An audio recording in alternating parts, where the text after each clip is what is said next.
Right, so are we going? Are we live? I think we are. Hello all and welcome back to the Women's Football Chat Live. We're back with more WSL action. For the first time in what feels like forever, we've now got a good block of WSL fixtures to look forward to. 4 consecutive weekends of WSL football starts today, and we kick off that action with an all-blue affair. It's Everton taking on Brighton, two sides who have had quite different seasons, but actually don't sit too far apart in the table. Everton currently sitting in 9th place. Brighton, 10th place. Brighton only slightly higher in 8th place. So not a lot to separate these two sides in the table. But in practicality, you'd expect Brighton to come into this the stronger team. Yeah, of course, Brighton have got the quality, but as you say, I think that this is going to be a closer game than we expect. The table will set this up quite nicely. I think these are two sides that are in desperate need of a win in the league. Of course, they both picked up quite nice victories in the FA Cup last weekend. Brighton beating Forest 2-0, Everton beating West Brom as well on Thursday. But both sides really need a win in the league. There's been really not very good runs of form for either team. So for one of these sides, they should pick up a massive 3 points tonight. If Brighton do it, then it will see them safe and confirmed and fine. They'll open up an 8-point gap back to that back to the bottom four, sorry. And I think that bottom four of Leicester, Everton, West Ham and Liverpool will then be cut off from the rest of the league, and it will be between those four for that relegation playoff spot. But yeah, Everton tonight, a win today, and they can start dreaming of climbing higher up the table. But as I say, if Brighton get the 3 points, then I think we'll really see that divide open up, because I don't see either of those bottom four sides bridging an 8-point gap. So I think a big game, big 90 minutes for these two sides, not only because they both need a win, but I think for the context of the rest of the season, if Brighton are to build that gap back, then they should be okay. I'd argue Leicester in the position where they could make that three-way fight. I mean, if they beat West Ham, suddenly they close the gap significantly to London City and potentially to Brighton if Everton get a result. So there's a lot to happen this weekend, but we'll see what does happen throughout the weekend. Tonight, though, Everton taking on Brighton. Two sides both got victories in the FA Cup, which is important. Everton was a much stronger attacking performance than what we've seen in recent weeks, albeit it was a very poor performance at the back from West Brom. And Brighton, well, they had it all their own way against Nottingham Forest, but only a 2-0 victory. Probably would have wanted to be more comprehensive, but the same issues following Brighton this season, an inability to finish off chances and a lack of a real goal scorer in this team.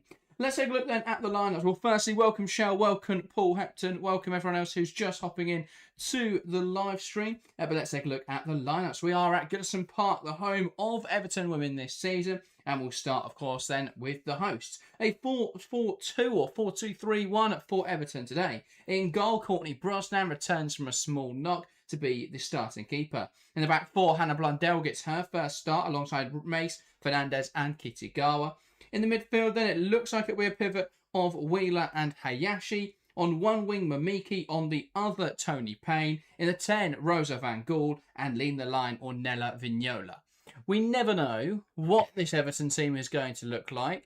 That's my best guess at it. Harry, do you see any players who could be playing different roles, though? I mean, knowing Brian Sorensen, they could all be playing in different places. Hands up front. I won't put it past him. I think that Hayashi could potentially be further forwards. It would be a shame if she was dropped deeper, because although she can do that job, she's a very tidy player. Scored, I think it's 2 goals in 3 for her. For Everton, which is very impressive, but I think she can do a job deeper. But I think for Everton, it's about the players that looked good on Thursday against West Brom and also who are returning. Mamiki was absolutely brilliant in that FA Cup game. If she can bring that kind of level into the WSL, take confidence from the brace that she got last week, I think she could really look to kick on for the Toffees and be a catalyst in what is a front line that are really struggling at the moment without Kelly Gago. Overall, returning Brosnan is a game changer for Everton. One of the best goalkeepers in the league when she's on her day. Great to have her back. New signings in the 11 as well. I think that this weekend, tonight, Everton look the most positive they have been all season. Of course, some of that is down to the fact they played lower league opposition and beat them well in the FA Cup. But still, I look at the 11, I look at the players that Sorensen's put out there tonight, and this is the most optimistic I've felt about an Everton side, I think, all season. Yeah, obviously the big news this week around Everton has been the Kelly Gago saga. We expect that that's a very difficult thing to say, I just realised. But we expect that to drone on throughout this January transfer window, the last 2 weeks of the winter window. And that has to have an impact, right, on the players and on Everton, knowing that they've got this situation still ongoing in the background. Yeah, it's not nice at all when that's going on in your dressing room, and it can cause some fractions that are, not really actually related to the initial scenario. So Sorensen's got to be careful of that. The other problem for Everton is they don't have another striker. These kind of issues can be papered over if you've got another player in that position, but with Katja Snoyce out with an ACL, Everton don't have another fit number 9, and that is a big concern, especially when the quality that Gago possesses. And I think the way Everton will view it is that they don't really have the money, or they don't want to spend the money to buy another striker in January until they let Kelly Gago go, because then they can use her money. But I think it's one of those where they could be in a bit of a spot of bother, and if they don't work it out, then it could be a long month. Yeah, if they get the 500,000, they've got enough to go out and get a very good striker. So you can see why they're hardballing for that. But yeah, that's going to be the interesting thing, is whether they can actually get that money. We know there's a bit of 50,000. They want obviously that 500 grand, which is her release clause. Whether we'll see them perhaps drop those demands a little bit as we get closer towards the end of this window, that'll be what we will remain to see. But I like Mimiki as sort of a false 9, especially if you've got Payne on the right and Vignola on the left, both making those sort of inverted runs in behind. I actually quite like Mimiki dropping from that striker position, partnering Van Gaal. I really like, you mentioned Hayashi playing high. Well, actually, I thought Van Gaal was fantastic in that 10 role in that West Brom game. And actually, when she was dropped deeper because they had to shuffle the team around with subs, they lost her impact. And I think, I really like Van Gaal in that high role, so I hope she's doing that again today. And we did see some nice attacking combinations we haven't seen them do at all this season. Now, we do think it's going to look a little bit different today for Everton. Obviously, in that game, they dictated the tempo. This game, we expect them not to potentially have as much freedom. Well, you would expect so. Brighton are a much better side. But you still think if they can get those attacking combinations in the final third, then they can make the difference. Let's take a look at the visitors then. Brighton without manager Dario Vidicic, as he is away for personal reasons. That could have a big impact. We know how important Vidicic is as a coach to this team. As for the Brighton side, it is a 4-2-3-1 today for the Seagulls. In goal, Chiamaka Enadozi returns from a small injury. In the back four, Minami, Raul Venegas and Olis Lagers. Midfield pivot as Helena Kankovic comes back into the side, partnering Maisie Simmons. On one wing, it's Haley. On the other, Kafaji, Nordam in the 10, and Seike leads the line. Brighton haven't had enough goals this season. Where do you see them coming from tonight for Brighton? I think they've got options, but Madison Haley, of course, has been looked very, very sharp since she returned. I think she'll be disappointed that it hasn't been quite the impact that that she was bringing before she picked up the injury again. I think the players like Seiko are good on their day, but just haven't been able to click this season. They need someone to create, and the problem is when Fran Kirby isn't on the football pitch, I think they really struggle to do that, and I think it could be a similar problem today. Unless Madison Haley can get on the ball and deliver one of her better performances that we know she's capable of, I think it could be another long evening for Brighton. If they can try and use players like Kankovic maybe to create from deep, it could help, but I don't know. I look at that front four again for Brighton, and I think that they could really struggle in front of goal yet again. Yeah, I think two big issues I see with it is a lack of height. I think when you think about Everton's box defending, outside of Ruby Mays, who's been brilliant at sort of jumping on those first balls, they're actually quite poor aerially, Everton, probably due to the fact they don't really have a centre-back, in sense that, Martina Fernandez is a really good player, but she's a ball-playing centre-half, not as physical and aggressive as you would like her to be, and doesn't really attack the balls in the air. And then you've got Mace, who is, by trade, defensive midfielder. So that defence looked really weak this season. Blundell definitely helps them, but I still think aerially you can hurt them. And that's actually aerially is where Brosnan, perhaps, she's good at claiming crosses. It's very difficult for her to do much if you just head it, the other direction. Whereas with most shots, Brosnan's a fantastic shot stopper.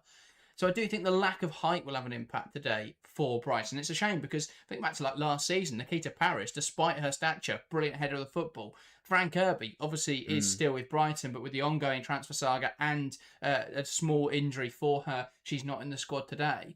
So I do think that lack of height is a big loss for Brighton. They haven't really had any sort of attacking threat, as we've mentioned. No consistent goal scorer. If we take a look at their top goal scorers this season in the WSL, it has been one. Oh, sorry, that's the FA Cup. I was very confused as to why it's only one.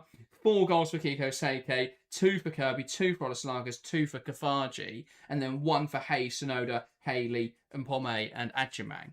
But there's no consistent goal scorer, and there's not a lot of goals in there for Brighton. So for all their defensive strengths, and they're really good out of possession, and they will make life very difficult for Everton today, I do wonder where those goals come from. In terms of creating chances, though, I actually think Brighton are perfectly set up to play against Everton, because Everton love to try and play out from the back, and Brighton thrive on teams who want to do that, because they're really good pressers, aren't they? Yeah, I think Brighton, we know they're very good off the ball. That's the only thing that's kind of stayed the same between this season Vidicic and last season Vidicic, is they are very good off the ball. The intensity is there. And as you say, Everton have kind of been the masters of their own downfall this season. And I think it could be another game that comes down to Everton creating chances for the opposition, because how many times they've done that this season where they just handed games away because they've managed to just pass it to the opposition or gift them a gilt-edged opportunity. So it's definitely something Brighton have got to take advantage of. But yeah, it just feels like they've gone the other way. I thought last season it felt like a mentality of we're going to score one more than you, and now it's gone to a mentality of we want to avoid conceding, but that has stifled them a little bit going forward. But if the off-the-ball work is there and Everton crumble under the pressure once again, then I think Brighton could end up having a lot of quite high XG opportunities tonight to try and put in the back of the net. Brighton's data has been really interesting, because in terms of goals scored, as you mentioned there, they've definitely gone more defensive this season. And goals scored, there's only, I think they rank 7th in the league. The only teams below them are the bottom 4 and London City, because they're not fun to watch. But they've only conceded I think they've conceded less than Tottenham this season. They've conceded less than, or just slightly more, I think, than Manchester United. But they're right up there in terms of goals conceded. So, yeah, they've definitely focused on being more defensive, which I think will stand them in better stead long term. And actually think in terms of chances created, it's been more of a clinicality issue than it has been a creation issue. So I think they're definitely on the right track. I think Ola Tveten on the bench today definitely helps them in that regard, both in terms of being able to score goals. She was the top Serbian top goal scorer last year, or this season just gone. Obviously, they operate annually, and she's also a fantastic creator. So I think that'll help them out in the final third.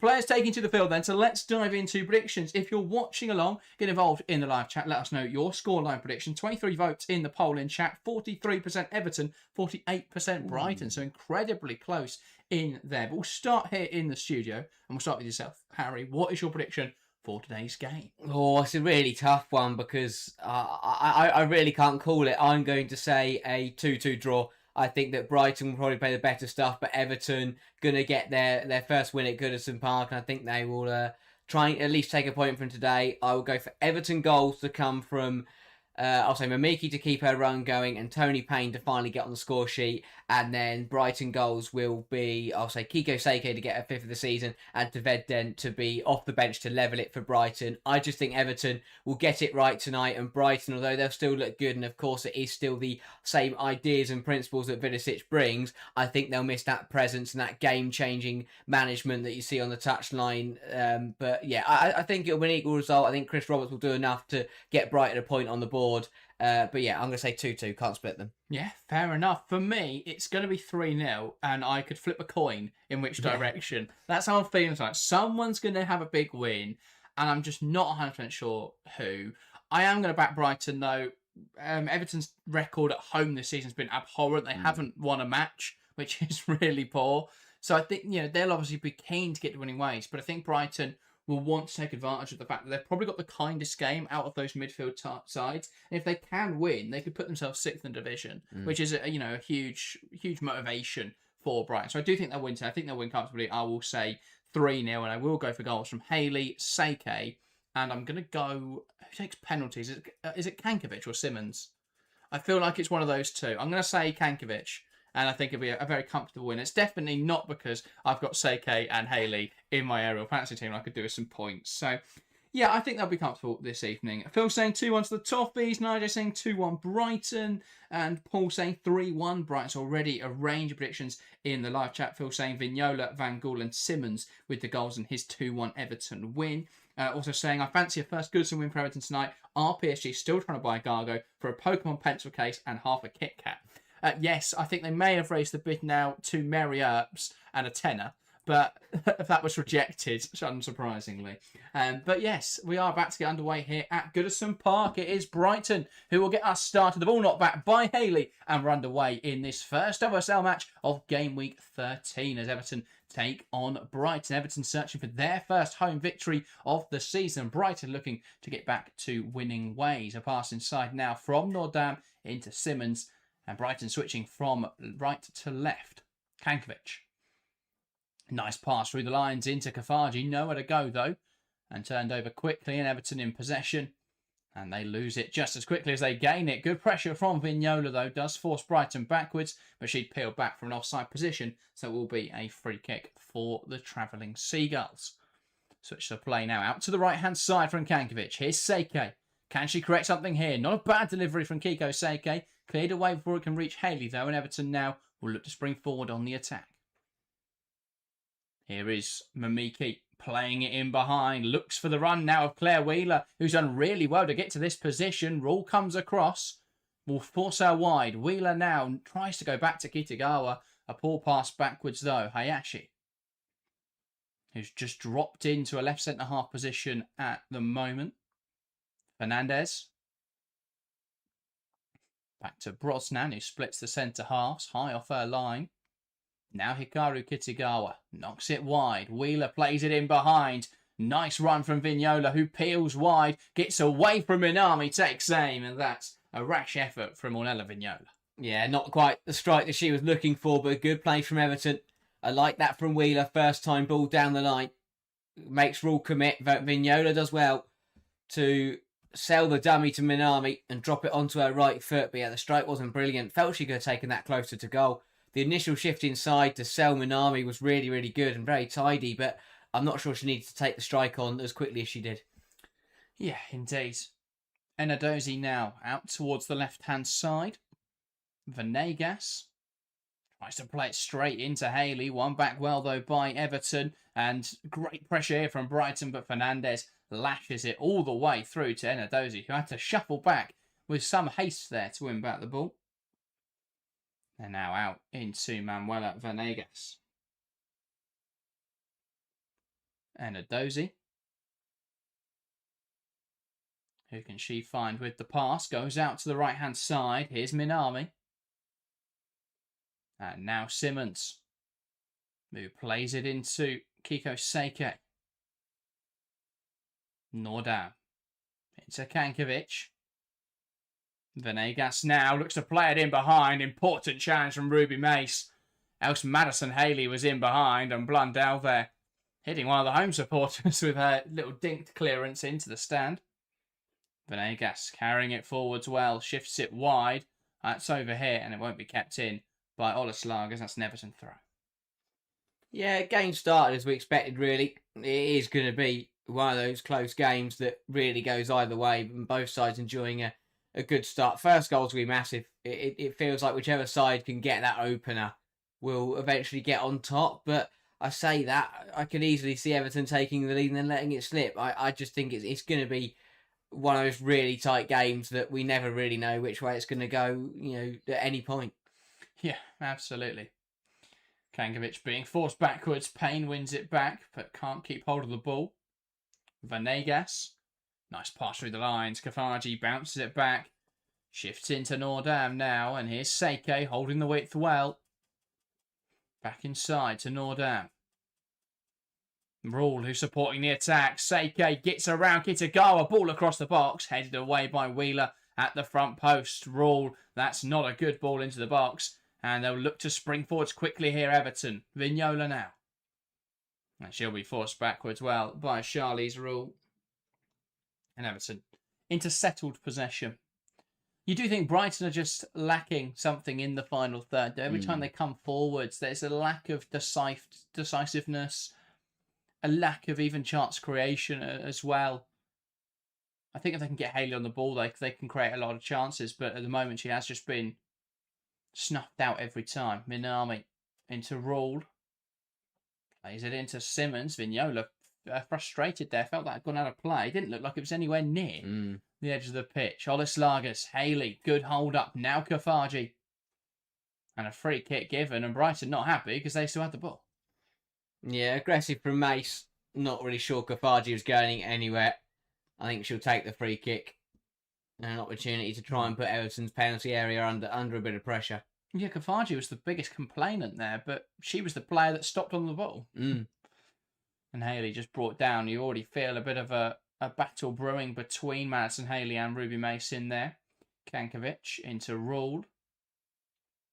Nice with the forward options. Plays into Simmons, who turns. Venegas now will drive it into the wide pocket. Wide still into Olaslaga's ball into the box. Head away well by Kitagawa. And now they'll try and play out. Not the right decision there, though, from Amiki, who immediately gives the ball back to Brighton.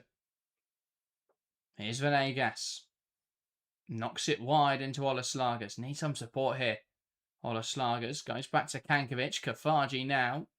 Back inside to Kankovic. This is a nice combination. Kafaji again. Ball into the box. Not a great delivery again, though, from Brighton. And Mace has no issues smashing that clear. Yeah. Right now we're starting to see what we expected. Brighton getting on the ball, penning Everton in a little bit, and it will be interesting to see how the home side can react, whether they can do well to resist that pressure. Yeah, indeed, a switch here. Looking for Nordam. Nordam was in offside position though, so that is a free kick to Everton.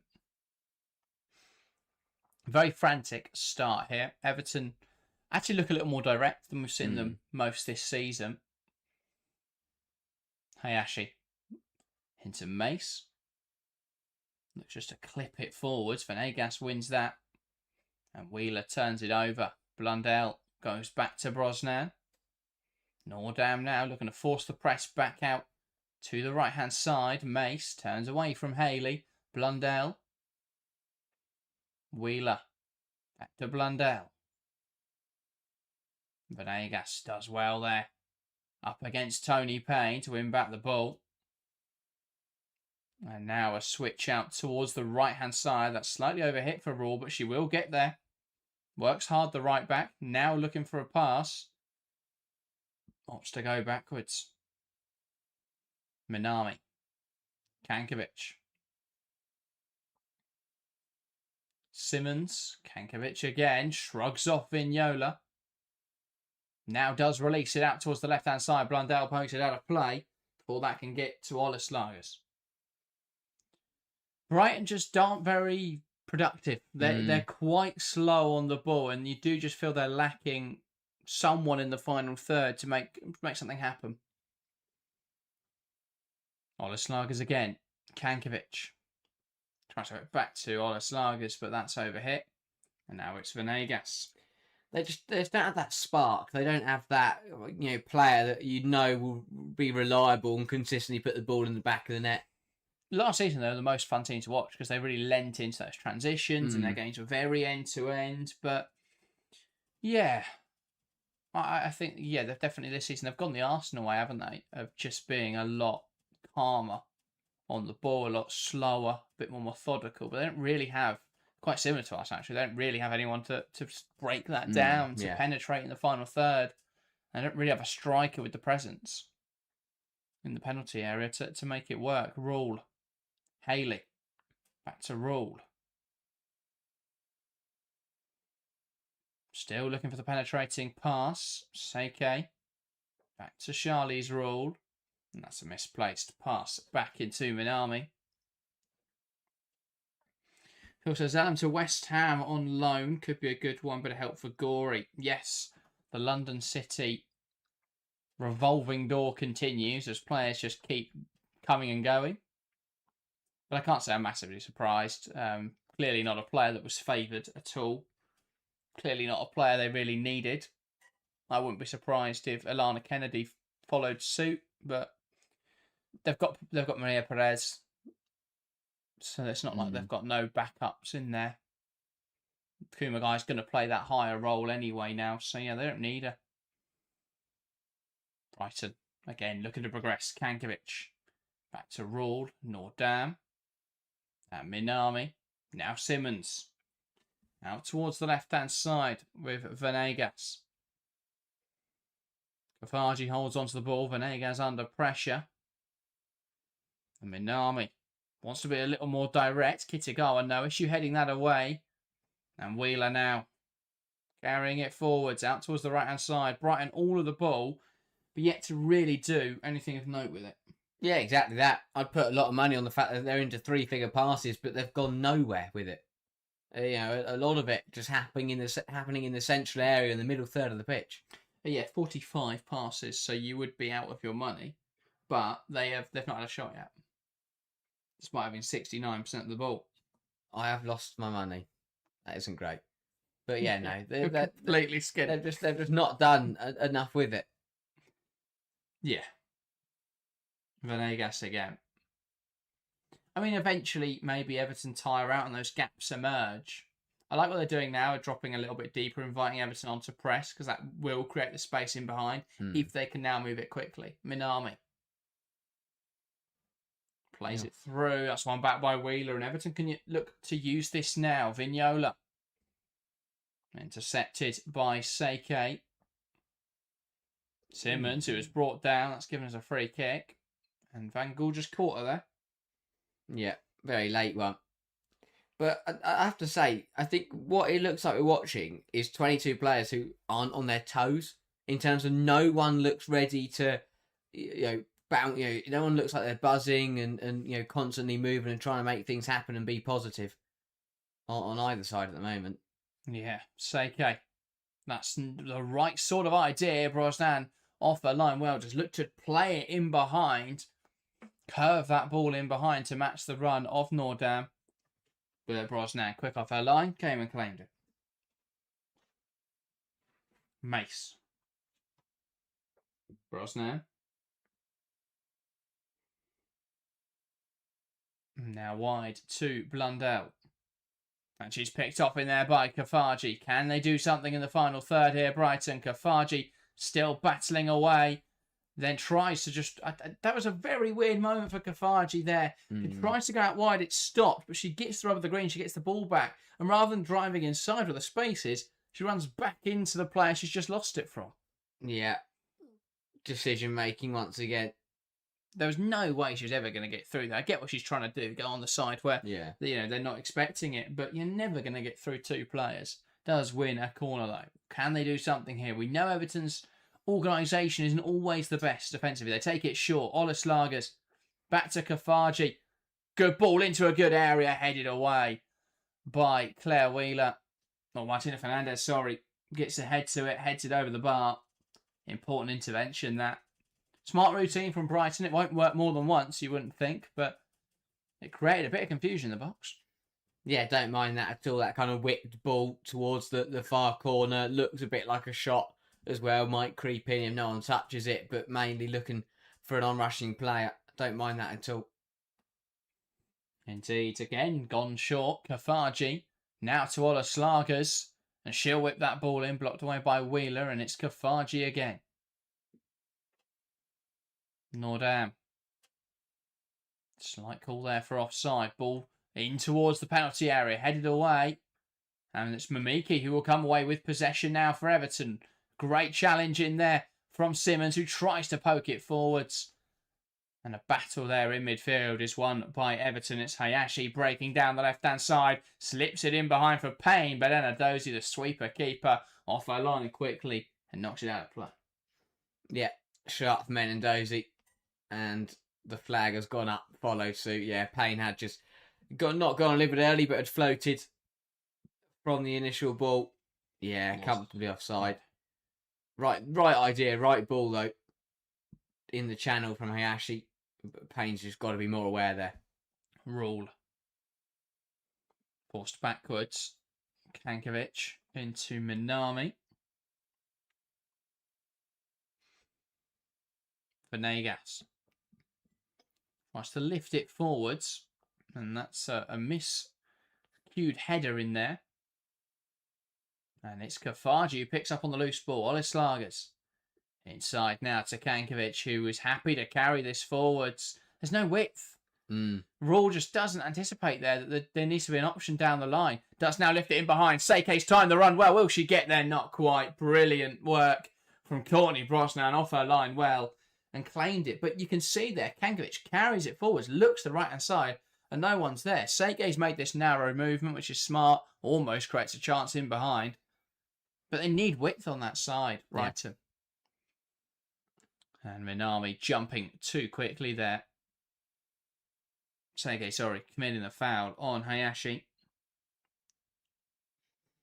Yeah, something that Everton have got to be wary of, though, is Seike is going to make that drop of the shoulder run. She drops in, brings Fernandez with her, and then makes that burst beyond, and Fernandez just didn't go with her. Hayashi pass inside to Fernandez. Hayashi has Miki in front of her. Looks to play a bit more direct, though, going all the way to Kitagawa, but that is misplaced. I don't understand for Everton tonight why they keep doing this, where we see Hayashi drop into almost left back, Miki drop into midfield, so Kitagawa can attack the left-hand side. I don't mind the fullback pushing high to create the width, but I don't understand why you drop attacking players into deep positions to facilitate it. Yeah. But that is another curiosity of Brian Sorensen's tactical setup this season. Kitagawa plays it nicely into Wheeler. Mamiki ships it inside well. Nice stuff from Mamiki. Wheeler. A pass inside to Van Gool. Kitagawa. Wheeler. Van Gool again. Mamiki back down the line. And Payne will get there. And this is a nice move for Everton. Where's the support? She's gone too early and it's offside. The worst thing about that is it didn't need to go into Tony Payne there. Van Gool was making this run into loads of space. She plays the ball into Mamiki. She's expecting it back. Mamiki goes all the way into Payne, who has once again there just drifted into an offside position. And that sees that the move break down. That could have just gone into Van Gool there. Yeah. They need Payne. As much as she's great at sort of driving wide and receiving it there, they need her in the box. Yeah. 100%. And to let players make those runs off the shoulder. Here's Mamiki. I mean, in all honesty, Payne isn't that kind of player, is she? But they need a presence in the penalty area, and she is their striker tonight. Yeah. I think that offside part of her game, Payne, has got to improve. Every game, just countless offsides. I just think you've got to get better at timing the run at this level. Brosnan. Now into Fernandez, who's going to carry this ball forward, and that will just drive Everton up the pitch a bit more. Tries to go direct again. It's picked off by Rule. And now Seike holds on to it nicely, and she was pulled back there by Fernandez. Everton very much, and this has been quite prevalent throughout the season, is they find something that is kind of working, and they don't just do only that. Yeah. Like they've seen a bit, they've realised they want to be a little bit more direct, and now they're going direct with every pass. And the problem is it's already becoming quite predictable. Yeah. Seike. A pass inside. Back to Charlie's Rule. Plays it out wide. Seike. Nordam. Seike again. Now Kankovic. Rule. Tries to flick it on there, Kankovic, but it's one back. Hayashi tries to poke it forwards. And that's another misplaced pass. Kankovic. Into Venegas. Kafaji. Venegas. Olaslagers. Into Kankovic. Minami. Kankovic. Looks to just lift it in behind. Haley will get there. Muscles off Fernandez. Tries to turn and just shrugged off the ball by Mace. Does so well there. Just muscles off Fernandez with no issue. And then Mace comes over and she folds under that pressure. Madison Haley. Yeah, I think that has been the story of a lot of players when they play against Everton as they get the better of Fernandez. And then out of nowhere comes Ruby Mace to win the ball back. It almost felt like that one, she just panicked. She didn't think she was going to beat Fernandez. She muscles off Fernandez. She turns, realised she's actually got possession. Yeah. And didn't really know what to do after that moment. Here is Brosnan. 20 minutes played here then. Not much in the way of chances to talk about, really. A fairly even match. Brighton with all the ball, but lacking any cutting edge. Everton able to respond. Vignola. Now Mace. Have Brighton had a shot yet with all this possession? No. Everton had 1, Brighton have had 0. Was that the Vignola? The Vignola one that I think hit the floodlight. Yeah. That's how high it went. But yeah, no, we haven't seen yet a shot on target, and Brighton haven't had a shot at all. Phil says, nice to see Everton looking to go long faster. Yeah, I mean, that's where they're threatening. It's getting that ball in behind. And too often, Everton are just very slow. I think the other thing you could say is that it's kind of forced now because Brighton are very aggressive in the press. They don't have that time. It'd be interesting to see a side who sit off them, whether Everton would just keep passing it endlessly and never play it in behind. Brosnan. Wheeler. It's Brosnan.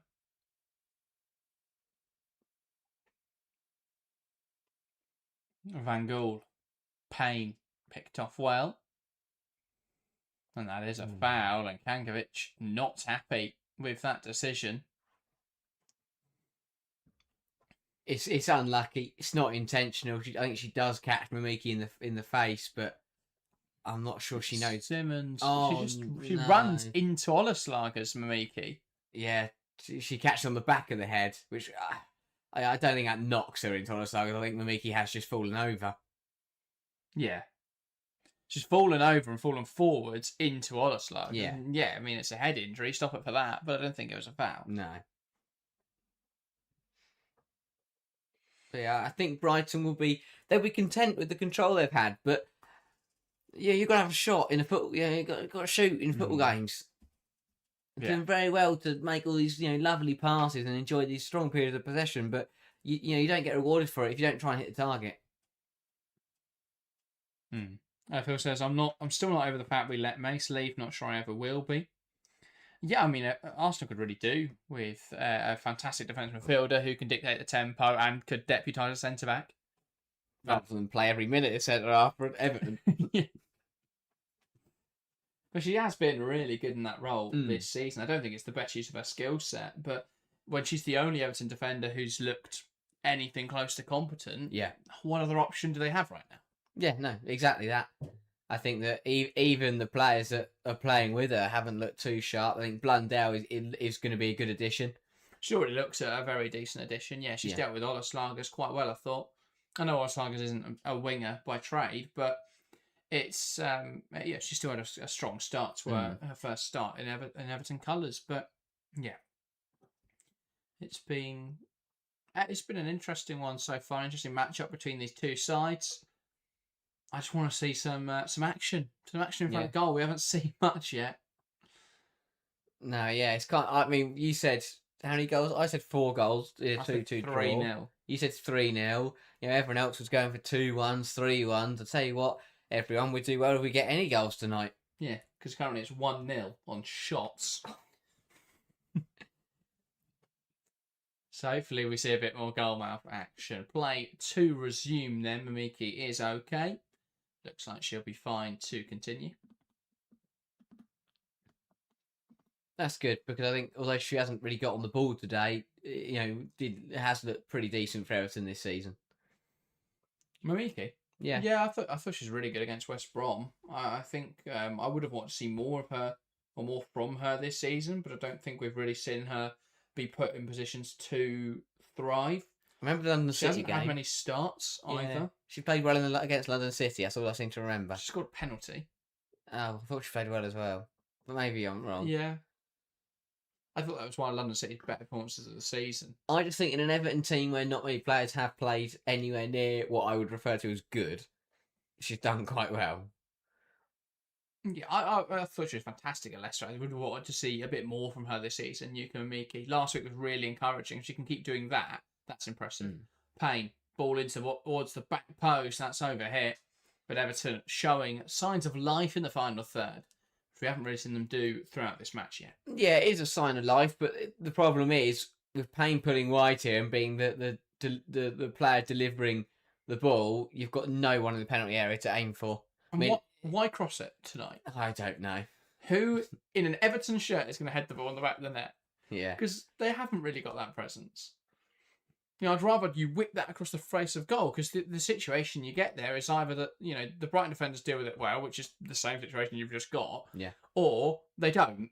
or maybe you get something from that. I don't really see what value you get in crossing the ball tonight. Everton have got to be smart about how they use it. There isn't a Kelly Gago in there. They are lacking an out-and-out striker.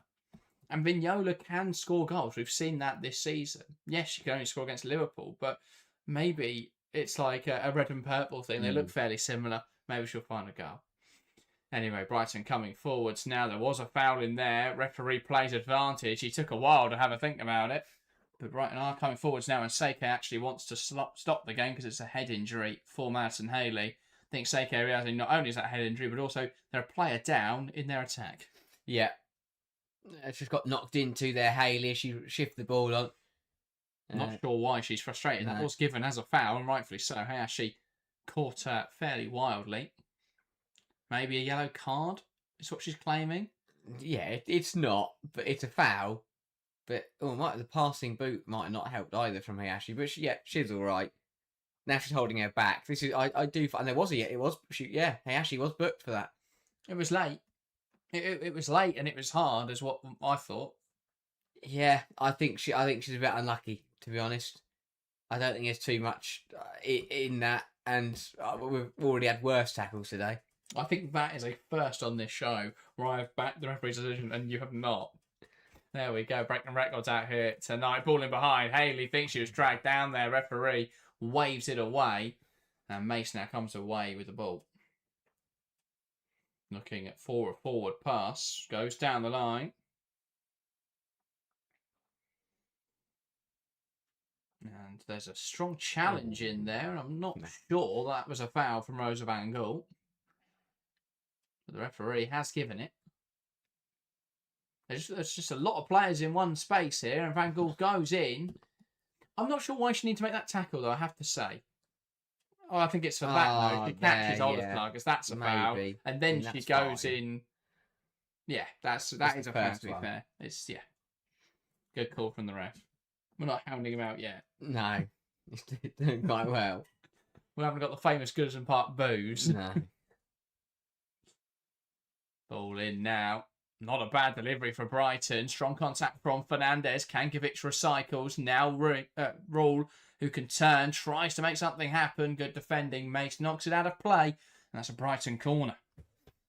Well defended by Mace. Once again, the player standing firm for Everton in that back line and preventing Brighton from doing anything. But Brighton have got to get a shot soon, because this is getting ridiculous.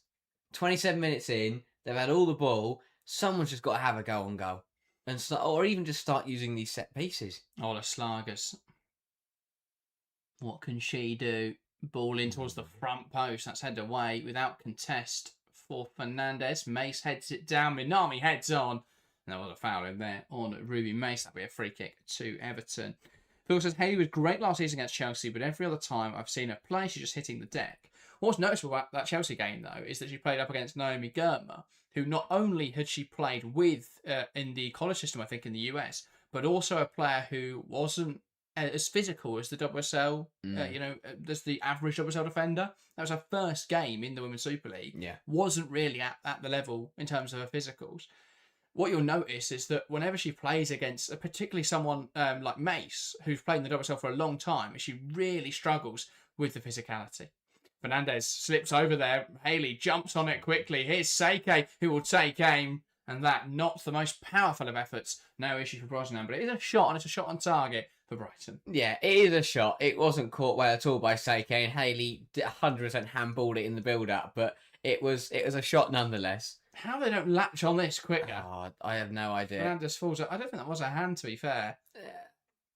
I think she can't just... it's unintentional, but I think she just blocks the ball from going anywhere because her arm's in the way. Rule. Ooh. Puts it up in the air. Fernandez heads it away. And now Vignola driving it forwards. Looks to play it in behind quickly. Rushes that a bit, and Minam is able to get there. Payne putting them under pressure. Enadozi out to the left-hand side. Olaslagas. Payne still working hard here. And will force Marissa Olaslagas back. But yeah, Brighton are just lacking height and presence up front. Haley isn't a striker. Seike isn't a striker. Both of those players would look better on the wings. And the problem is you're sacrificing Haley on the wing for Kafaji, who isn't really a winger. Yeah. And we're not really seeing her thrive in that role. I don't think Kafaji has ever shown the physicality anyway to compete in this league.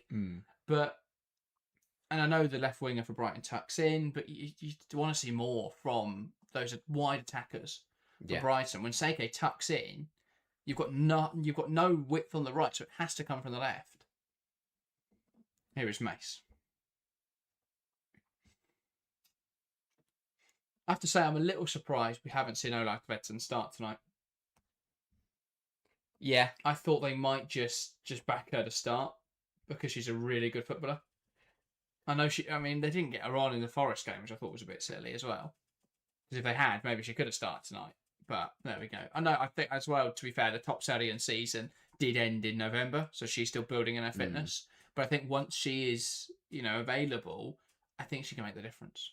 I also think that from an interim manager's point of view, if you are Chris Roberts, you're just going to pick the 11 that has featured under Vidicic. I don't think you're going to change it too much. I don't know how much conversation there would have been between the two of them. You assume a few phone calls, the usual. When it is an interim manager. Back now to Brosnan. But also, it's not like, there's no opportunity for the interim to come in and impress and suddenly he's the manager. Yeah. So for him, it's very much, you want to play the way that Vidicic has instructed you, keep the status quo, and then he's not going to sack you when he gets back. Yeah. If you decide to play some mental formation, he'll probably ask you why you've done that and then bring in a new assistant. I would be really intrigued to see how that would play out. If an interim came in to replace an ill manager or a manager who's away on leave. How many would they have to score tonight? Yeah. Before Roberts gets the job. Is 10 even enough? I don't think so. No, I don't think you could. I think it'd have to be 20 now. Kafaji flicks it round the corner to Venegas, back towards Kafaji. Better move from Brighton. Tries to poke it inside, just lifted inside, but it had left the field of play there. Kafaji's touch just took her astray, unable to keep it in. Better pace to Brighton's attack, though. That was a much better move. 1-2 touch foot down the left-hand side. Kafaji's touch is a bit too heavy, but better, much better from Brighton. That's what they've got to do more of, moving the ball like that. Paul definitely miles over the line. But yeah, got to move the ball quickly like that, and they will catch Everton out tonight. But I think for an Everton side that have looked quite weak and quite vulnerable at the back, this has probably been the easiest night they've had so far. Yeah. Brosnan. Back now to Mace. Blundell chips it down the line. Assertive defending from Venegas. And pass back now into Enadozi. He's just inviting Brighton to get back in, trying to invite that press from Everton. And also give herself a passing option. She doesn't have one right now. Nice pass through the lines to Nordan. Picked off though by Hayashi. He tries to play it into Payne. One back quickly by Brighton. Kafaji battles away for the ball. Hayashi though wins it back. And now Wheeler. Hayashi plays it down the line. Vignola. And that's blocked. And that will be a corner. Of course, it's amazing to think Arsenal not playing Kafaji was the end of the world for so many fans. She's way off the level. I think two things can be true though, Phil. I think, she's not got the physical profile yet to be a starter in the WSL, but equally she's not going to gain that and not going to gain that experience without playing in the league. And I think there were opportunities for her to play. Just as camera playing up again, lads. This is just me. No, it is an issue our end. I don't know why it's doing that. We don't know why it's doing that. Hopefully, it will be solved at some point. Yeah. Mamiki corner now.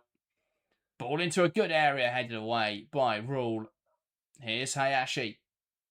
Plays it wide. Mamiki takes it past Oleslagers, breaks into the penalty area. Strong tackle in the box from Kankovic. Running the risk in there, but she got it right. And that's out for a throw. Yeah, I think it was a strong tackle from Kankovic on Mamiki. It led to Mamiki putting a strong challenge on Haley. Everyone kind of bundled together. But again, Everton have got to do better there. Fernandez goes back to Brosnan. Everton settle on the ball for the moment. Fernandez. She's looking for that glory pass again tonight, Fernandez. Is it into Mace? Now Hayashi. Blundell. Drives inside. Wow, gives it to Vignola. Now Payne. Still coming forwards, Payne across the box. Chance now! And that just slips away from Hikaru Kitagawa. And out of play. And that's a great chance for Everton that goes begging. Created by Tony Payne. Great drive forwards from the wide player. And Kitagawa an inch away from giving them the lead. Exactly what we said that she needs to do. Don't cross it in tonight. Don't whip it in. Drill it low and hard across the box and see what happens. And yeah, best chance of the game. Kitagawa, to be honest, doesn't do too much wrong. She absolutely throws herself at it and is unlucky that she doesn't get there. It was fizzed across the ball box with pace. Bit unfortunate, but a big chance for Leicester. It had to be put with pace to stop it just being cleared away. So, absolutely the right decision. And if she meets that, fires across goal, it's 1-0. So, best move of the night so far from either side. Everton unlucky not to be in the lead. Oleslagers goes back to Venegas. Carries it forwards. Nice. And a speculative ball down the line comes to nothing. There's been a couple of those from Brighton, and it happens when you are a side that are having loads of the ball, not doing much with it, is you just do resort to some hopeful punts up the pitch. It's not really an intended target, which is the problem. Looks like they may have swapped Haley and Kafaji as well, by the way, Brighton. At least for the moment. Mace chipping it inside, nodded on well by Mamiki. Minami under pressure. Venegas does well just to bail her out. And now Enadozi. Minami. And Everton hounding them here now. Brighton, they just don't seem to have the options in there. Enadozi lifts it out towards the right hand side. Picked off by Vignola. Good pressure from the Toffees. Van Gaal now shrugs off. Nordam plays it out to Payne. That's an important interception from Oleslagers, recovering in, pokes it away. And a corner now, but it's definitely swung the pendulum towards Everton in this match. Great pressure. Unlucky not to create something here. Yeah, again, really well picked off by Vignola. And Van Gaal does well to work with it, to be fair, because initially she gets it a bit wrong and stuck in her feet, but recovers nicely. But Oleslagers jumping in well. But Everton are getting right back in this game. Absolutely. Pick Ramen Whitey says great chance. I assume on the Kitagawa one. Could have also been that one there, though. As Everton could have made more of that. Mamiki, ball in towards the area. Punched by Enadozi. Chance now. Skewed off wildly in there by Wheeler. And that's cleared away without issue. But that really should have been 1-0 Everton. Yeah. Another good chance for the Toffees. And that is... It's well worked. It wasn't convincingly dealt with by Enadozi. And Everton couldn't really take advantage. But when you consider that Brighton haven't conceded a corner this season and Everton haven't scored a corner this season, you never felt like that was going to go in. Yeah, no, very true. But Wheeler there just slices it off wildly. Yeah. Pass forwards into Kitagawa. Fernandes, Brosnan, Brighton pumping on the pressure. Playing out well, though, are Everton. And Hayashi wants to drive inside. Here's Fernandes. And that possession has been the biggest thing that swung. Is Everton now dictating the tempo to an extent. 60% of the ball in the last 10 minutes. And 6 touches in the opposition box to Brighton's measly 1. It's incredible when you consider the point in this game where they only had 74% of the, they only had 26% of the ball. That is a massive switch. Great pressure though from Seike. Now breaks into the box. Can she find a teammate? Cuts it back. Kankovic scores. And Brighton do the breakaway brilliantly. They press Everton aggressively. They turn the ball over. And they pounce perfectly on Everton being sloppy in possession once again. Brilliant from Brighton. And Everton need a team huddle because for all of that control they brought in the game, Brighton bring it the other way, pounce excellently, and they lead in this game. The only team in the world where control and possession is their own kryptonite. Fernandes tries a first-time punt up the pitch, smashes it straight into the chest of Seike, and then she loses the second 50-50. Of course, Brighton still have to do the work after that, and Seike cuts it back nicely to Kankovic. But once again, a defensive error from Everton, handing their opposition a glorious chance to score. They get punished for it, and we're sat here saying the same things every single match week. That the masters their own downfall. They've been punished once again. And as you say, as this game was just starting to shift in their favour, that they've gone on, it's just completely unravelled, all off their own accord. Absolutely. Helena Kankovic had a really strong season this season for Brighton, and that her first goal of the campaign. But it all comes from Kiko Seike, her ability not only to read the interception, react then to the ball just striking her, but also then to be able to delay on the ball and wait for that cutback option to emerge. Hayashi panics, really, drops into the back line. It leaves that option for Kankovic on the edge of the box or sort of that penalty spot region, cuts it back. Kankovic tucks it home well. And that's exactly what Brighton want to do. They want to be the side without the ball. They want to be able to pounce on your mistakes and finish them off well. And that was incisive, really, from Brighton with the turnover. Haley, good hold up. Mace commits the foul. You think that could be a yellow when it goes back. Ruled. Now Seike, who could take on Kitagawa here. Slows it down. Back to Rule. Plays it through the lines, and Brighton have got a taste for goals in this game with that touch from Kankovic, leaving a lot to be desired. Green Reason celebrating in the live chat. Shell frustrated in the live chat. Phil saying Fernandes is a liability. It's not the first time that she's given the ball away in a situation like that, it has to be said. Yeah, and that's exactly my point. When has Brian Johnson got to learn? He's either got to change his ways, which I think is pretty clear he doesn't want to do, and that's fair enough. This is where he wants to play football. But if you're not going to change the ways, you've got to change the personnel. You've got to go out there and set the standard by dropping performances that are not good enough. I know they haven't got many brilliant options, but it's just a matter of principle at the end of the day. If you've got players who aren't performing, switch them up. You've got to take them out to just show that standard isn't acceptable. The issue is who for? Oh, anyone. Payne. Burst past Hollis across the box, and no one meets it again for Everton. And it'll be kept in by Kitagawa, who lets it run out of play. And I'm not sure how intentional that was, but that, again, a good move for Everton. Payne, the orchestrator. But no one. I mean, Vignola makes the run towards the near post, a touch on in there from Blundell. But no one really made the run towards the back post. Yeah, and just end up just in between the two options that were there. But, yeah, I just think, I know Everton haven't got many options, but as I say, it's just about principle. Fernandes doesn't perform, put Hobson in there. Yes, she's young, but she's got quite a few dozen minutes under her belt. If she comes in and makes an error, then fair enough. But it's just, you can't keep trying the same thing with the same set of players, seeing them make the same errors, and then just going, we'll turn up and do it all over again next week. What I find amusing as well is that, with players like Ishikawa, there's a justification for it. She's come into the league for the first time this season, and her struggling is understandable.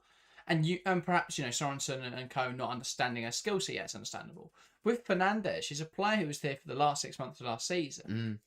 And Everton knew exactly what her profile was. So where were they fooled? Yeah. If they'd just signed her from Barcelona in the summer and hadn't seen her play before, in the Everton system, in the WSL, maybe you go, fair enough, because Barcelona should have really gone the ball, because obviously they do. They face no pressure, that defence. They just pass it around constantly. But what we're seeing in the WSL is her really struggle in possession. But in the last 6 months of the season, did Everton not look at her ability in possession at all, and then consider how to set up this season? It's interesting. Kankovic tries to get away from Wheeler. Wheeler battles back. Blundell now chipping it forwards. Here is Van Gool. And she's brought down in there by Nordam, who just dragged her down. There will be another 3 minutes of additional time in this first half, owing to the goal and a couple knocks as well for certain players. Momiki and Haley, I think, as well, both went down. Fernandez out wide to Kitagawa. And Fernandez.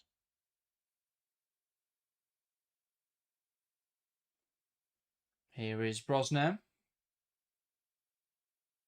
Does well there to play it through the lines into Hayashi. Kitagawa wide into Momiki, who'll look to play it in behind. That's going to run through to Enadozie, who will have no issues collecting possession.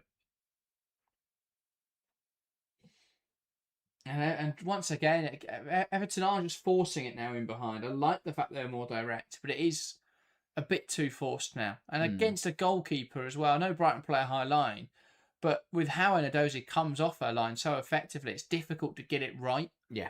You've got a very small pocket of space to get the ball into and to time the run perfectly. Enadozie again then, happy just to slow the game down at this point, see them into the half. Yeah, I think I'm really intrigued to see what the reaction is from Everton fans, purely because they made the shift this year to move to Goodison Park, have it as their big home, and they haven't won there yet. And I think that is a massive shame, because it's a very decent crowd. Because of the fact they play at Goodison Park every week, they've got one of the highest average attendances in the league. They've Second highest in the league, third highest in Europe, I believe. Yeah, it's incredible. They've got a really good following. Lots of people turn up at Goodison and back them, but they're not getting it right on the pitch. You've got to use this kind of crowd to your advantage. And the issue was, this is the season, wasn't it? You've got a lot of people that are coming because this is this new thing that's happening. We love Goodison Park. We love supporting the club. Let's go and watch the ladies. Let's get season tickets, all this sort of stuff. This is the season to capture people and really make them diehard supporters. But when you play football that's been so stodgy and inconsistent, especially their record at home, it's just going to push people away. You need to draw people into the club, but it's just not happening at the moment. So serious investment is needed from Everton if they want this to work. Pass out towards the right-hand side. Here's Nordam. And now Charlie's roll. Not a bad ball into the box, and that goes over the heads of the entire backline. There is an offside flag in there, though, and Kavaji and Haley both look around for someone to play, as neither of them were sure who was offside there. And that will be the last action of the first half here at Goodison Park. Everton 0, Brighton 1. Everton have had a lot of the ball, but it was Brighton who were able to capitalise on a mistake at the back from Everton. They sprung quickly. Seike reacted, cuts it back to Kankovic, and that the decisive moment of the opening at 45. It's not been a vintage, but it is a goal that has a game. It is a game that has a goal in it. Everton 0, Brighton 1. Yeah, different day of the week for Everton. Same old story. Defensive errors, letting them down in a first half where they were generally quite competitive. And looked okay on the whole. Of course, they were under pressure for bits of it, but Brighton didn't take advantage of that. They reacted well, and then bang, just like that, the game's gone in an instant. They find themselves losing through another defensive mistake. How long can this keep going for Everton? How long are they just going to keep letting themselves down, costing themselves point by making individual errors at the back? How long can Brian Sorensen get away with it? I think that they will be the big questions that are going to start to really spiral if they don't get their act together defensively. It's a real shame because they've been in this game, but yeah, I think the scoreline probably does represent the half on the whole. In fairness to Brighton, a very close game, but the away side have probably been slightly better and more deserving of a lead. But it's just the fashion that it's coming once again will be most frustrating for Everton because it leaves themselves with all the work to do in the second half. Yeah, I mean, I thought it was an incredibly even first half. Both sides had moments where they were the better team. I thought Brighton came at the blocks a lot quicker and had a lot of the ball. Didn't really have the penetration, didn't really create anything.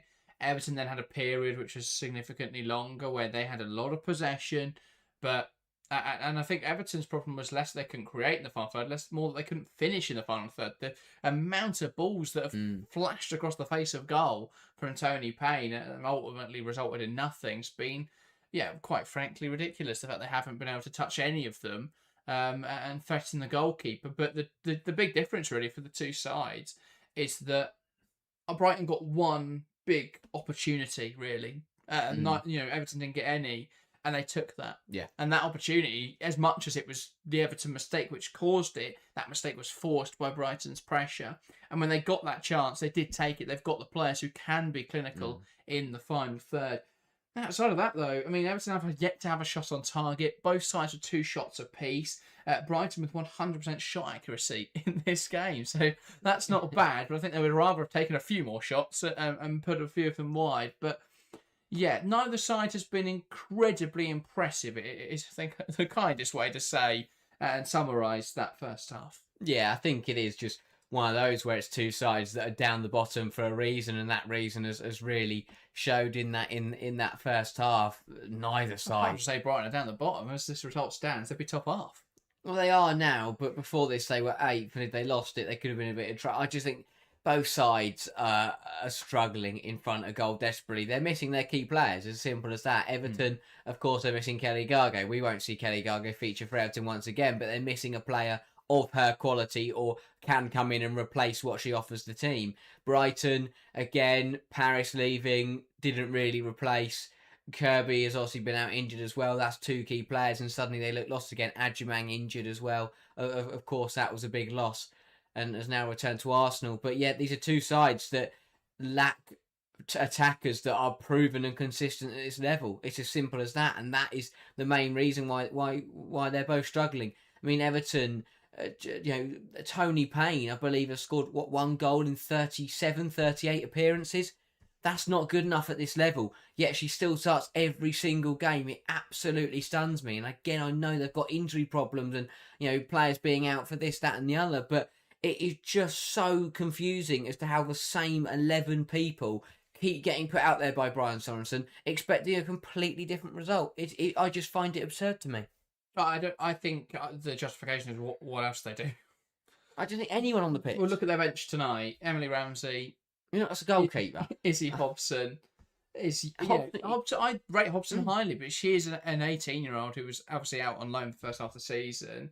Kenzie Weir, who isn't at the level really, which is yet to play in the WSL this season. Maz Pacheco. I don't think Kitaga's really done anything wrong, but Pacheco's also, I think they both had moments of strength and moments of weakness. Ishikawa really struggled when she was in the side. Aurora Ghali's just coming back from an ACL injury. Melissa Lawley's just coming back from injury.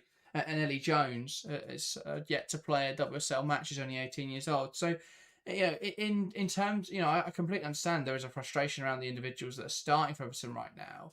But where I do have some sort of understanding for Sorensen is that there aren't really the options to change much about this Everton team. Yes, I think at times this season, the way that they have used certain players in certain roles that really doesn't bring out their strengths has been frustrating.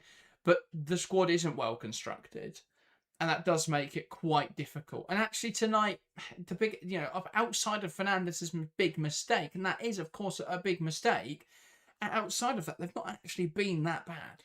They haven't been bad, no. It's just been slow, and they've not touched home a goal. But, if if Kitagawa gets in front of a marker a little quicker and touches that home and they lead 1-0 at half time, I think we talk about this in a completely different way. Neither of these sides have had a good first half, but neither of them have had a bad first half. The defining factor has been that one moment which Brighton really capitalised on fully. Yeah, I think it's one of those where it's really hard to judge any team against Brighton this season, because I'd look at this and say, Everton are getting away with the fact that Brighton haven't played very well, but is this just the norm from Brighton? Because this is what we've seen all season. I think that, of course, we know it's a Brighton squad that are full of quality, but I feel like I'm getting to the point with Brighton where rather than being stuck, thinking they can play so much better, just to get used to this being their kind of level of performance, because this is what we've seen all season. They've struggled all season.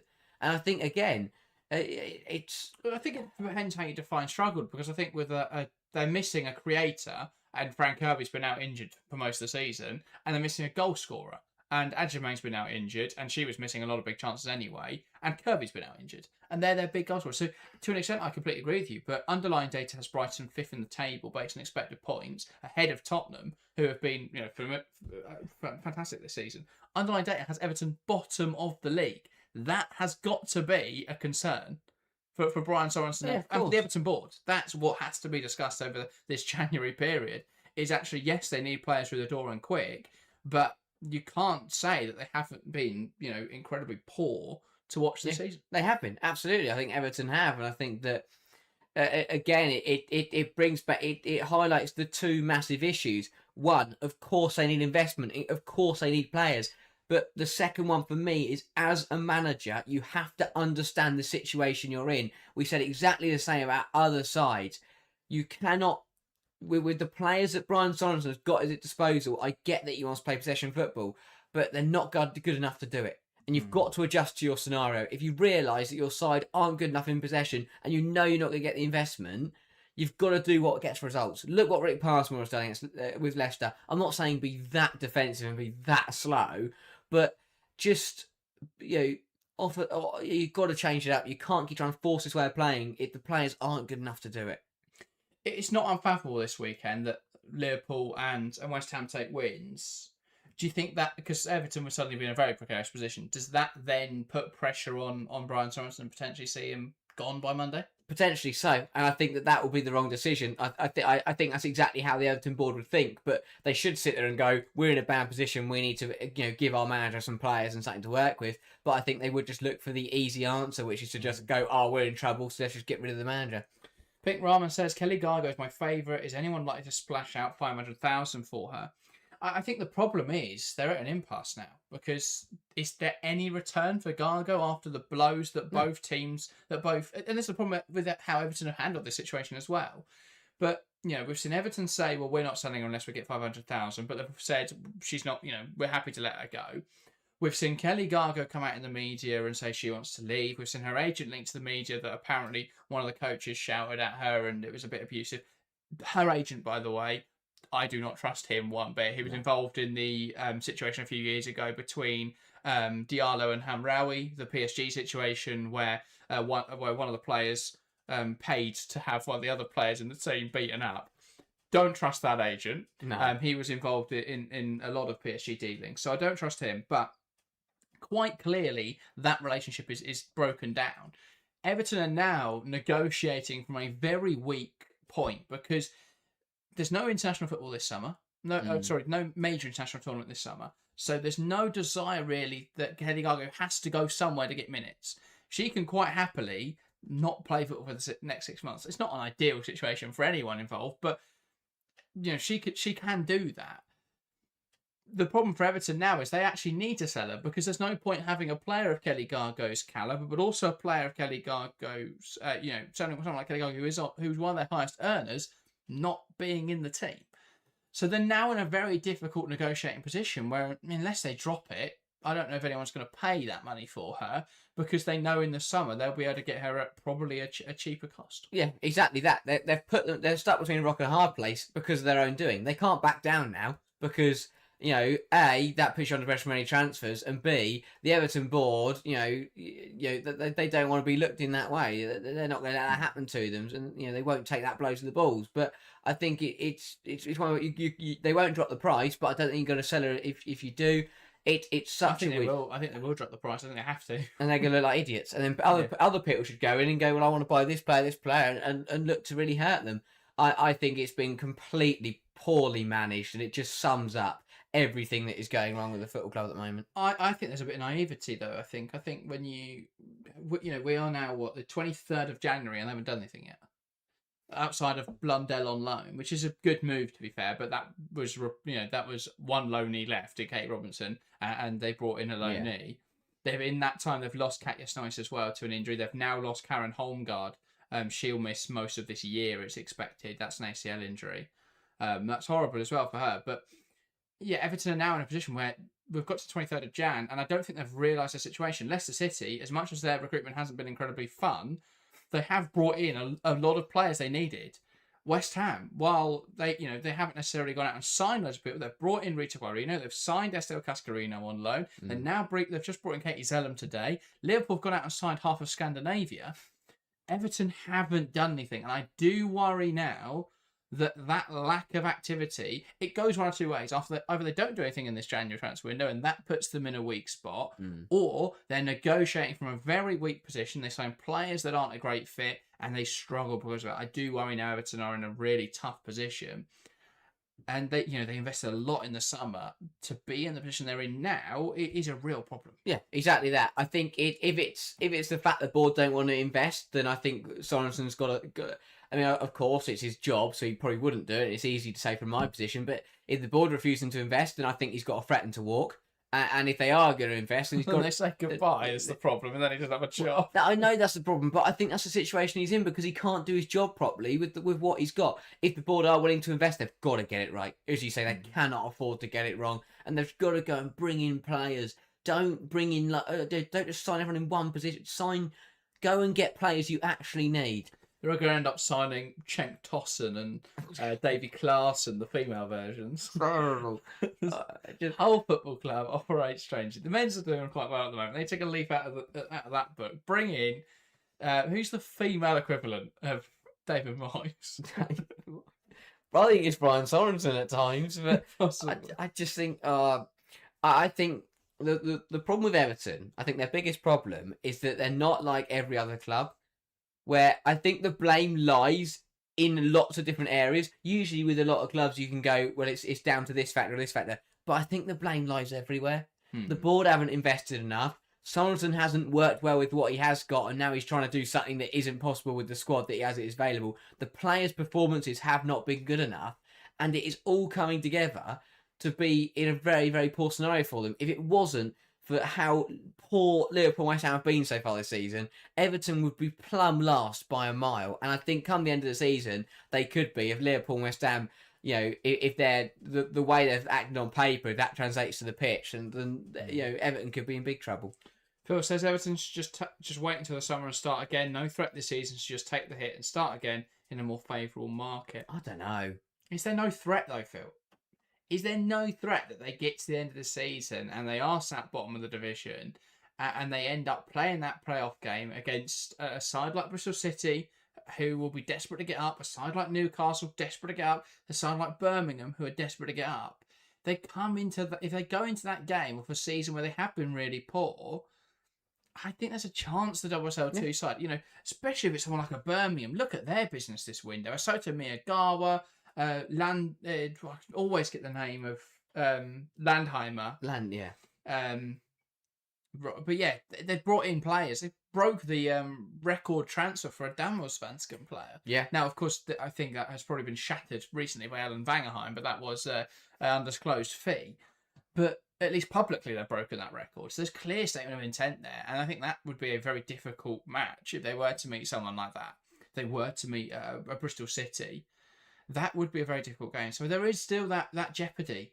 And I think they can do things to improve quite easily in this January transfer window, Everton. But there's a lot of work to do. And you do worry that that they've only got 2 weeks to do it. Yeah, this 45 minutes is massive. If they can get something out of this game from this position, then that'll be a job well done. Big 45 minutes for Everton. Indeed, and it is Everton who will get us back underway here at Goodison Park from the middle. It is Ornella Vignola waiting for the referee's whistle now, knocks it back, and we're back underway in this game. Brighton leading Everton by a goal to at Goodison Park, and Everton fight back in this game. Or will all 3 points be headed back down the south coast? And Everton in possession. Fernandez to the left-hand side. Kitagawa. Now into Mamiki, who ran off the shoulder well. Tries to feed it through, and Payne puts the pressure on. But Rule does squeeze it back to Enadozi. No changes for either side at the break. Here is Ola Slagas. Tries to find Haley, who can't hold on to the ball. It's cleared away by Mace. Phil says, I can't see West Ham doing enough for that to be an issue. Fair enough. I think they have done. Their recruitment so far has been all right. If they get the front three firing, I think for West Ham, they suddenly look like a really good team. But it's whether that happens or not. Ola Slagas.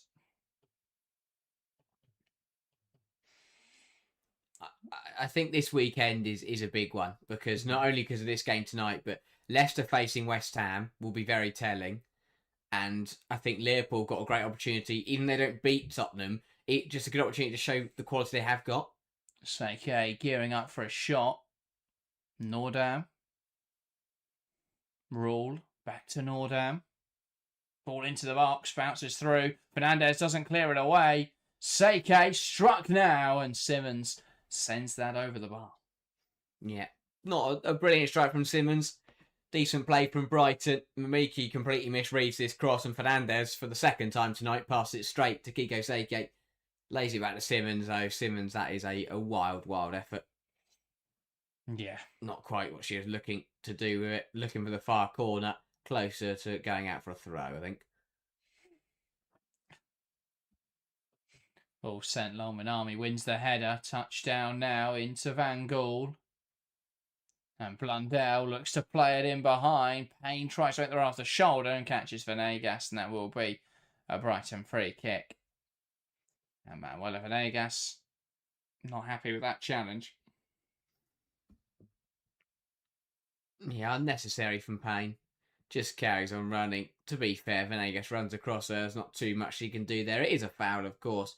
But yeah, I'm not really sure she can do much else there to stop herself from running into her. So Brighton free kick. And Venegas was looking to hit it long. Has a couple short options. Now plays it into Simmons. Venegas back to Enadozi. Great ball long. Fernandez wins the header. Blundell, that puts them in trouble. Kitagawa knocks it up in the air.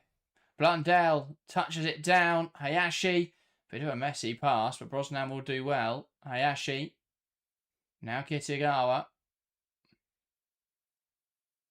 Still that lack of organisation defensively, really, for Everton. It's just panicky defending. Pretty, all for themselves defending.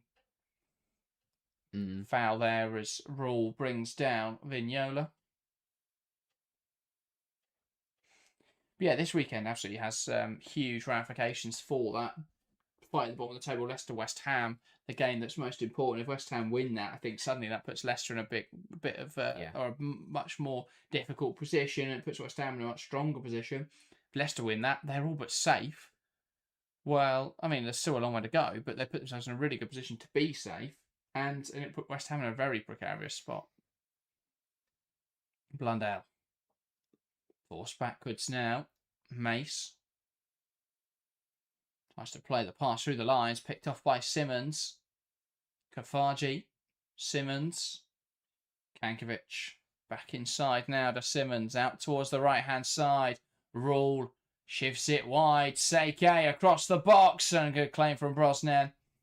Jumped on that well, but that was a nice move from Brighton. Yeah, really good stuff from the away side, moving it nicely. Starting on the left-hand side, getting across to the right. Not a bad ball across the penalty area either. But Brosnan does well to get across and reach it. Brosnan. Mace. Back to Brosnan.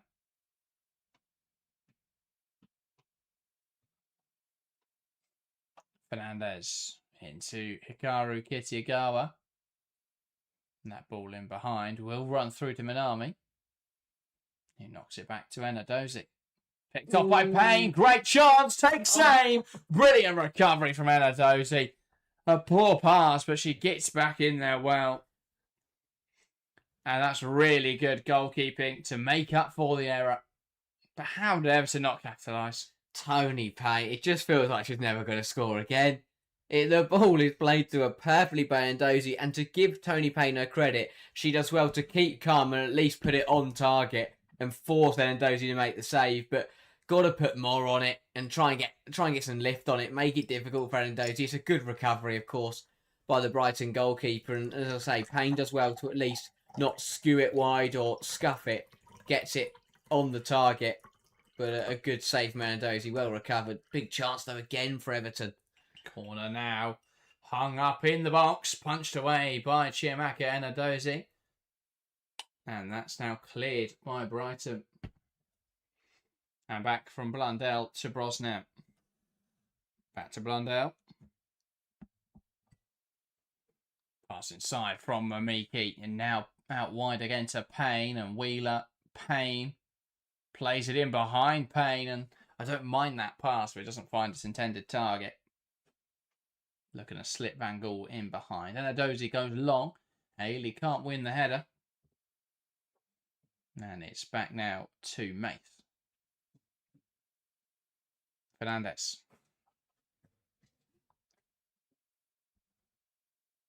Goes back to Ruby Mace. Blundell. Hayashi. Now Mace. Brosnan. Plays a pass into Mamiki. That's a misplaced pass from Kitagawa. Ball fits forwards. Great header from Mace. And now Van Gaal. It's brought down there by Charlie's rule, and that will be a free kick. Everton take it quickly.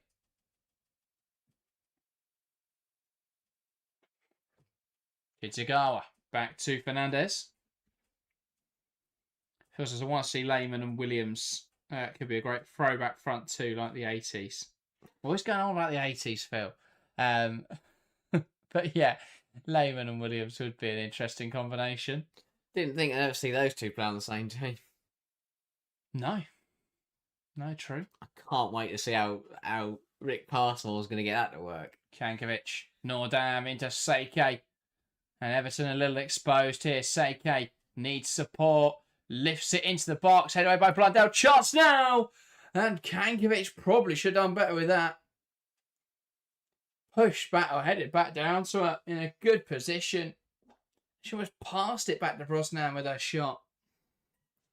Not sure she was expecting this to come, but even so, has to do better. Has to make Brosnan work a bit harder.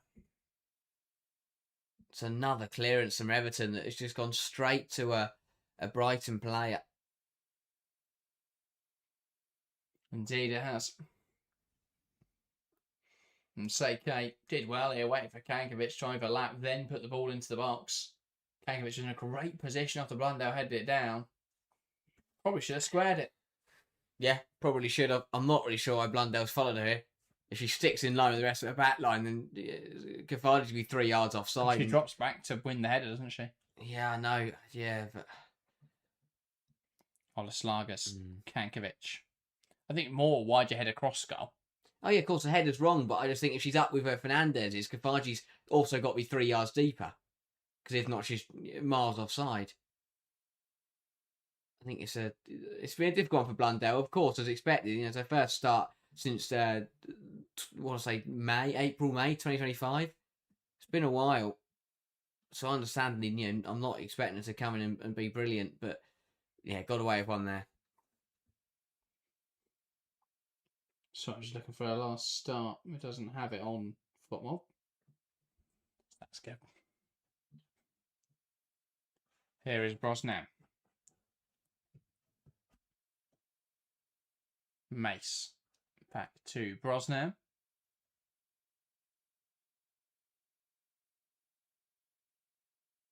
Looking for a forward option. Courtney Brosnan plays it out wide. Blundell flipping it down the line, and Payne can't keep it in play. It's still time. You just feel that Everton could get it right. One chance, one opportunity just falls to the right player at the right time, and they can get something out of this game. It's just going to be whether that they can keep the scoreline, keep themselves in the game until that opportunity comes. There will be a chance for Everton to get back in this game. They had that Payne chance. That was the big opportunity. It's been given as a statistical big chance as well, which I think is fair. Yeah. Charlie's rule. Tries to slip it in behind. Fernandez does well. Kitagawa, one high. Kafaji into Seike, who looks to cut it back. It's blocked well. And Kitagawa gets it away. Simmons tries to keep it alive. Vignola into Tony Payne, who's one-on-one with Venegas. Payne looks to knock it past her. Don't mind that from Payne. Really strong stuff, though, from Venegas. Gets back in there, uses her body well. And wide now is Manuela Venegas. Goes down the line. Haley's dropped into this position. And Mace on her back. Turns out well. Option to the right-hand side. Great knock from Madsen Haley. Really good work from the Brighton forward. Rule plays it in behind. Seike doesn't have that option. Now look again for the cutback. Ball into the box. Blocked well by Fernandez, who came out wide to deal with it. But Brighton are coming into this game even more now. Yeah, again, really good football. Starting on the left, getting over to the right. Kiko Seike, the bright spark, does the right thing. Trying, not rushing that ball in, trying to wriggle away to get the cut back across. Couldn't quite find one. Wins a corner. Not a bad alternative. But Everton, really feeling it at the moment, and Brighton are close. I feel aren't too far away from a second goal and taking the control of this tie. Indeed. Corner now then for Brighton. Ball in towards the back post, headed away by Kitagawa. And now the header kept alive by Simmons. Poked out a play by Mamiki. Brighton with the throw-in.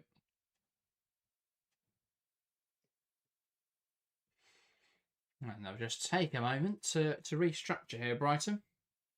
And Everton preparing a change. It's Mayumi Pacheco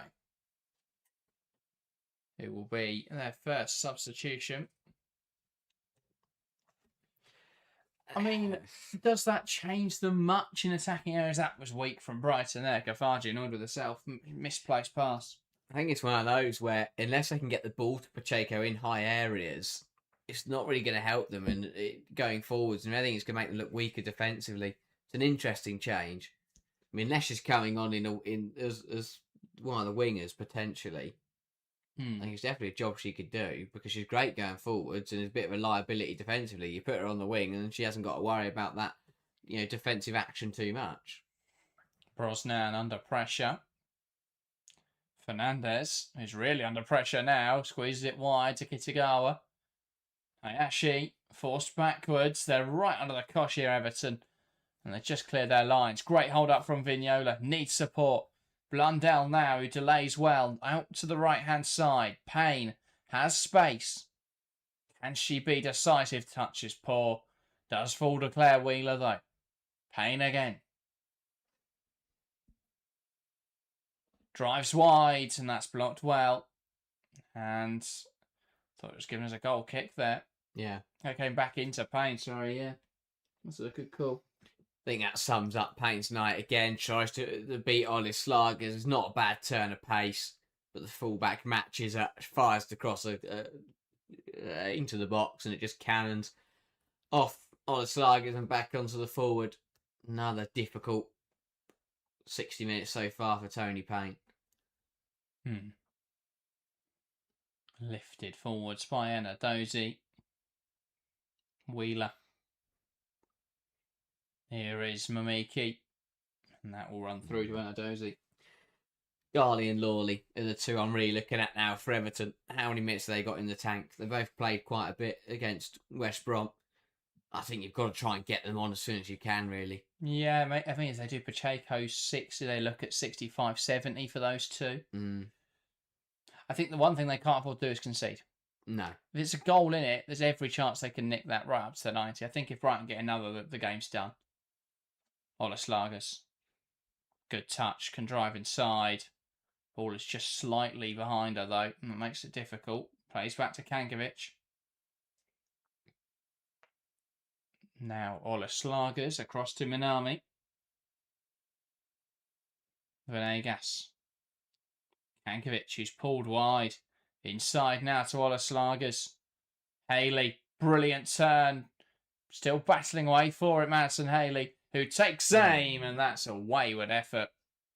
Just latching at any opportunity she could get. First time she's really been able to turn with the ball. You felt this could have been a better shot from Haley, but it was a weird position in which to take the shot on. Still, though, could have hit the target. Yeah, just did well initially to get away from Mace for the first time this evening. But, yeah, the ball kind of ran away from her. It felt like she was constantly reaching. And, yeah, couldn't quite work it out. Kitagawa off then for Pacheco.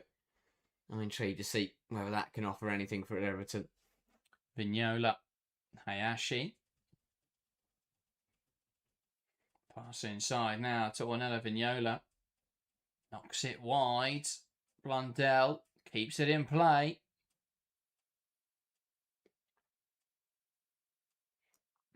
And now Van Gool. Ball in. Heads away well. Mamiki tries to test it down. Still battling away Pacheco. Hayashi headed away again by Ola Slagers. Everton's aerial assault continues, and it will be recycled now. Wheeler. Mace slipped through the lines, and that's picked off. And here come Brighton. Kafaji tries the speculative effort, and I don't mind that, to be fair. Brosnan had to run back to get there. Worth a try. If it goes flying in, then yeah. You make the WSL Instagram account. There you go. Look at this goal from Kafaji. Then you get loads of blokes telling you that they've done that 50 times. Brilliant turnover from Kankovic. Now Kafaji tries to pass it inside. Wheeler. Payne. Blundell. Goes back to Brosnan. Towards the left-hand side, and that's overhit, and it will be a Brighton throw-in. This may be the opportunity to make that change for Everton. Well, actually, it looks like Brighton are looking at two changes from their bench. One of which, Fuka Tsunoda scored her first goal for the WSL side last weekend, or the weekend before that, sorry. I didn't quite see who the other change they're going to make is. Mace. Hayashi. Wide now. And the pass into Vignola. Haley. Kankovic. Tries to knock it wide into Kafaji. Will find her. Needs support now, though. Brighton. Purple flooding forwards. Kafaji ball in. Headed away. Ola Slagers tries to keep it alive. Does really well in there. Vignola battles, though, and wins it back and hooks it clear. Turned over quickly. Simmons.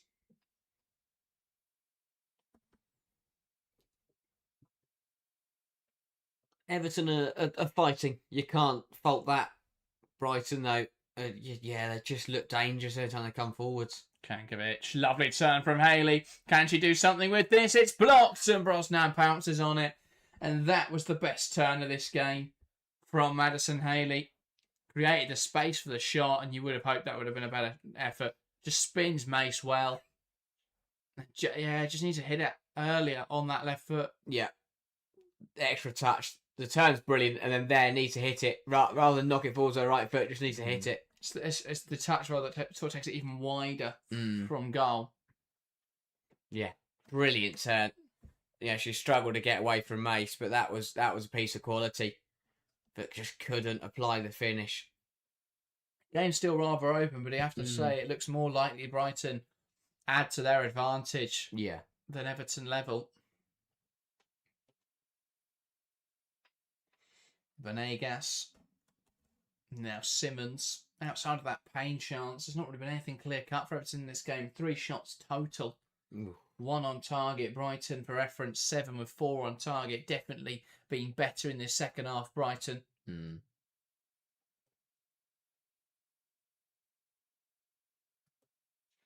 Minami. Venegas steps up well and was dispossessed in there. And they fight possession back, and Miki commits a foul. And this will be a chance for changes now as Brighton turn to their bench. I think it is Tsunoda for Kankovic, which makes sense. Kankovic just come back from injury, scored a goal tonight. Important to see her back in the Brighton side. Yeah, well taken goal from Kankovic, a player that I think, again, was another big miss for Brighton. You know, that rough patch of form coinciding with her being out, I think is, demonstrates that quality that she offers. And the other change is Rosa Kafaji, who's not had the greatest evening, to be replaced by Rachel McLaughlin. Yeah, no, difficult one for Kafaji. McLaughlin just going to come on, offer a bit of pace on that wing. Minami, Simmons. Back to Minami. Tsunoda. Nice pass out to Charlie's Rule. Now it's with Simmons. Tries to switch the play. It's dealt with well by Blundell. It gives Payne something to chase. Blundell in support. Back down the line towards Blundell. Seike and Venegas work well together and deal with the threat. Yeah. I think a lot of thought from moment there. Venegas was about to clatter into her own teammate and take her out, but managed to avoid a disaster. Payne, Wheeler. So it looks like they brought Seike onto the left-hand side and then put ball into the box. Great chance. Punched away by Enadozi. And it's Brighton who come away with possession. Seike tries to play it forwards. Fernandez back pedaling. Yeah, they've put McLaughlin on the right, Seike on the left. I'm a little surprised that they haven't then put Seike up front and Haley onto the left. Yeah. Just something a little bit different in that position. I just think Seike gives you a little more goal-scoring instinct than Haley does. Yeah. And maybe you get more out of Haley as well on the wing. Yeah, that Mace ball, a great delivery. And Adozi out well to punch it. And Brighton's defenders did well to jump on the second ball. The calmest I've seen a goal kick while punching the ball. Just trots out, knocks it away, gets out of their goal. That's what you want to see, though, isn't it? Yeah. Mace knocks it in behind. That, another speculative and over-hit effort. AA says Brighton will win. They've got a better keeper. I don't know if goalkeeper's been that decisive, but I don't know if he did do well to make up for her own mistake. And Brian Sorensen here is dictating his audiobook. Or ringing David Moyes for advice. We're not sure. Well, I'd love to know he's on the phone too. They must have an analyst sat up in the...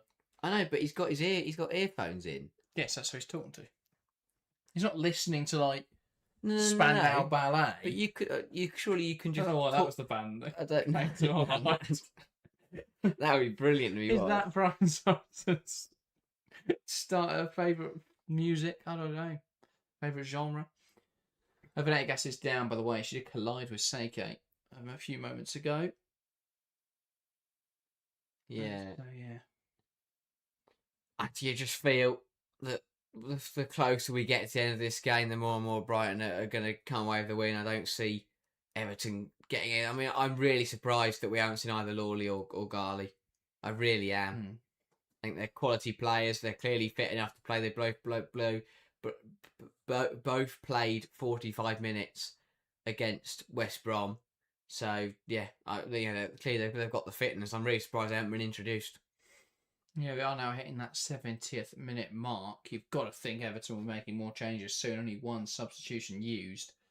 They got 20 minutes. They desperately need a goal. Yeah. I think a point today would be absolutely massive. Yeah. Especially because Leicester and West Ham can't both win. So you're going to gain. You're either going to gain on one of them, or you're going to be level. You'd gain the same amount as both of them. But on the flip side, they both can't lose. Everton need a result because one of those sides getting a result. Either Leicester pull themselves away from Everton, or West Ham potentially put themselves level on points with Everton. Yeah. Blundell. Brosnan. Paul says Brosnan's the third best keeper in the league for me. Hampton, Hollis Joyce, Brosnan. I'd have Yamashita in there over Brosnan. But I think she's probably fourth. No, I'd have Enadozie actually. She's got the other end. I'd definitely have Enadozie up there. Brilliant goalkeeper. It really depends how you judge it, because again, I think on their day, both Roebuck and D'Angelo at Villa are brilliant goalkeepers, but we haven't seen enough of Roebuck. I also think Brosnan's ability as a goalkeeper is judged higher than others because she faces lots of shots. Like, she makes lots of saves, granted, but because she faces lots of shots. She's never played for a team where they have been comfortable. It's the same with Janina Leipzig. I think she's a good goalkeeper, but she faces so many shots. If she didn't make 10 saves every game, she'd get absolutely hammered. Yeah, I also think there's been a lot of games where Leipzig has been at fault or has made mistakes. Yeah. So I think she's a decent keeper, but she's not in that conversation at the top. I think Brosnan's fantastic, of course, but I just think the goalkeeping standard is super high right now. I think Emily Orman's best co-commentator that I've seen as a goalkeeper. Yeah, best footballer I've seen. Active footballer commentate on their own team's matches. Yeah.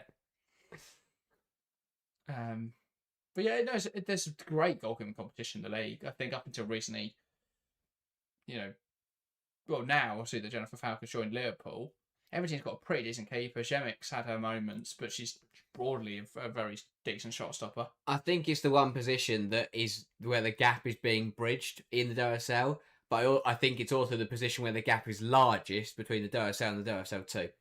I think if you're assigned the WSL 2, for me it'd be paramount that if you get promoted, you come up and bring in a quality goalkeeper. Yeah, Wheeler. Lefe's another one. She's had her moments, I have to say. We've not seen. I don't think we've seen her have a game where she's been instrumental for London City making loads of saves. Like, she's had decent performances, but I don't think she's ever had one where I go, that game she saved London City. Her penalty save was phenomenal.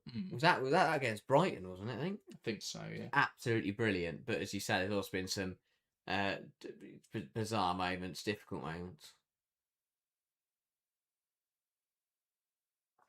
So it says Tyler's choice, Hampton, then Brosnan for me. I disagree with almost every aspect of that ranking. Almost. Fair enough. Each their own. Here is Vignola. Mangoul. Now Blundell. What can she create in this final third? Into the feet of Van Gaal. It's turned over and Brighton will look to spring on the counter. That's a poor pass from Seike. Vignola lifts it in behind. Minami wins the header. Vignola pounces. And Charlie's Rule wins the challenge. Tsunoda. Venegas. Minami now tries to play it in behind. Header won by Fernandez. And now Mace. Across to Fernandez.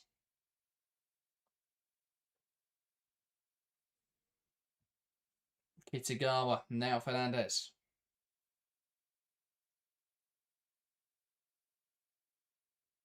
Mace.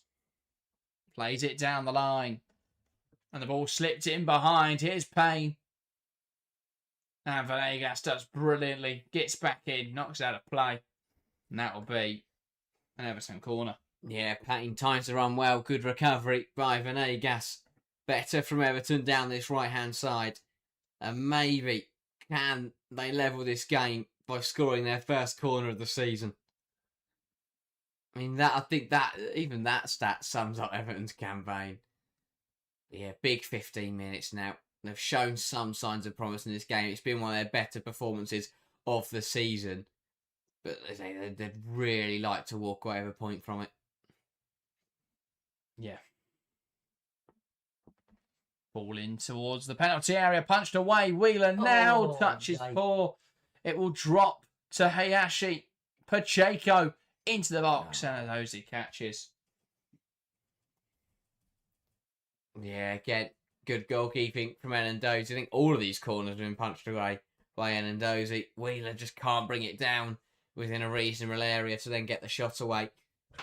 And then as it's recycled, it's just a bit of a hook back in there. Blind hook back in there from Pacheco.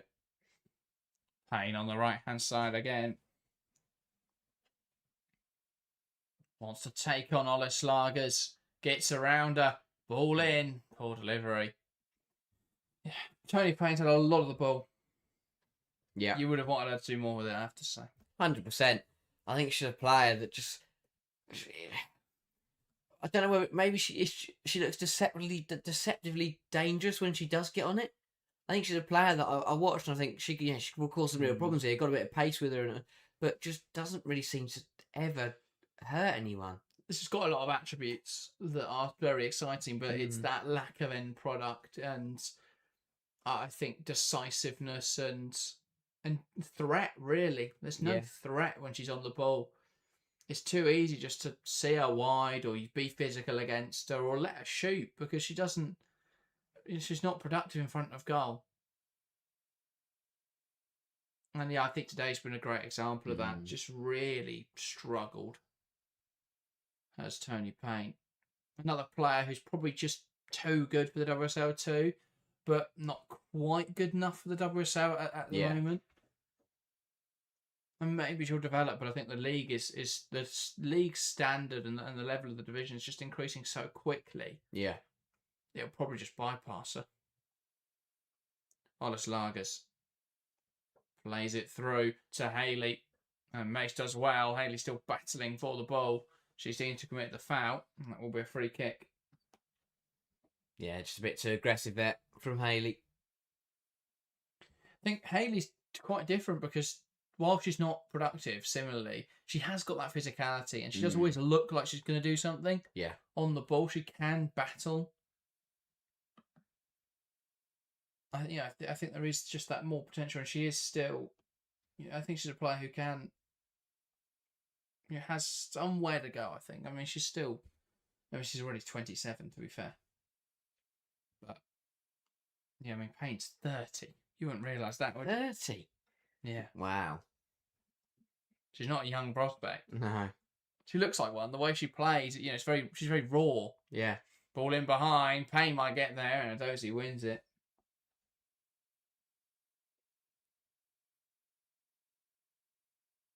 Ball in behind. But I think Payne would thrive in a league where perhaps you don't have to be as physical, a League or F or something. I think she was at the League F before joining Everton, to be fair. Ball into the box. Hit away well. This has been a good spell. Good spell from Everton.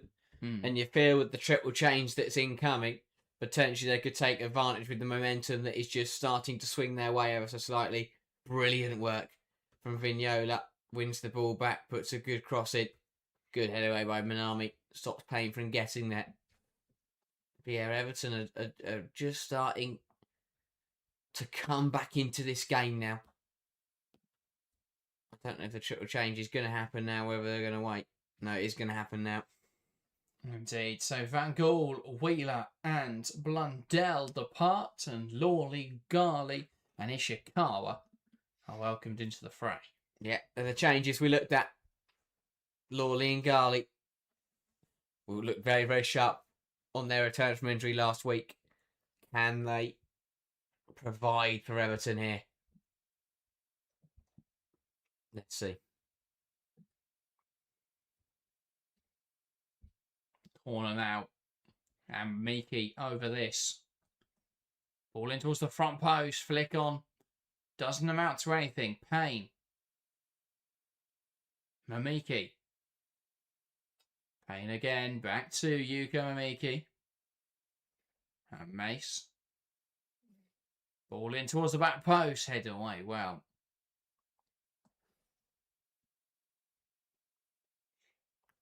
And that is cleared into the crowd. Paul, welcome to the strangers. We are here now at the game. Love that. Watching us while at the game. If you wait towards the camera, we'll see you. We'll look out for you. Haley. Saga's lashing that one out of play.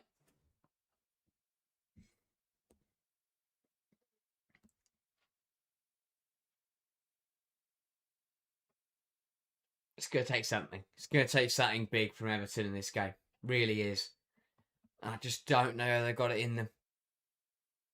And Evie Rose also at the game. Welcome, says me and Paula are at the game. Everton sponsor us.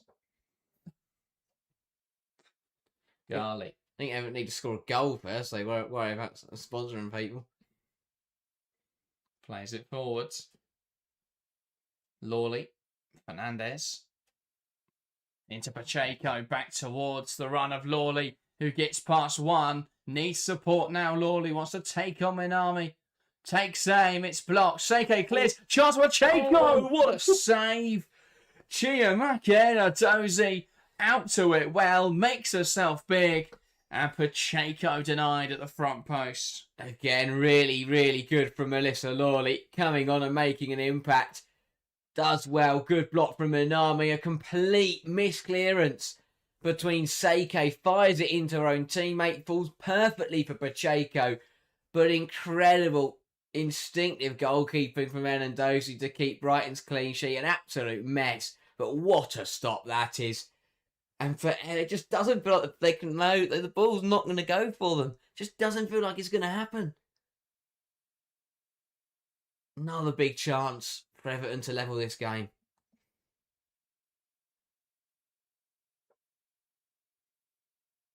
Hayashi in towards the front post. Flicked on. Gali. Ishikawa. Carries it back. And again, it's Lawley. Look to deliver. Plays it wide to Payne.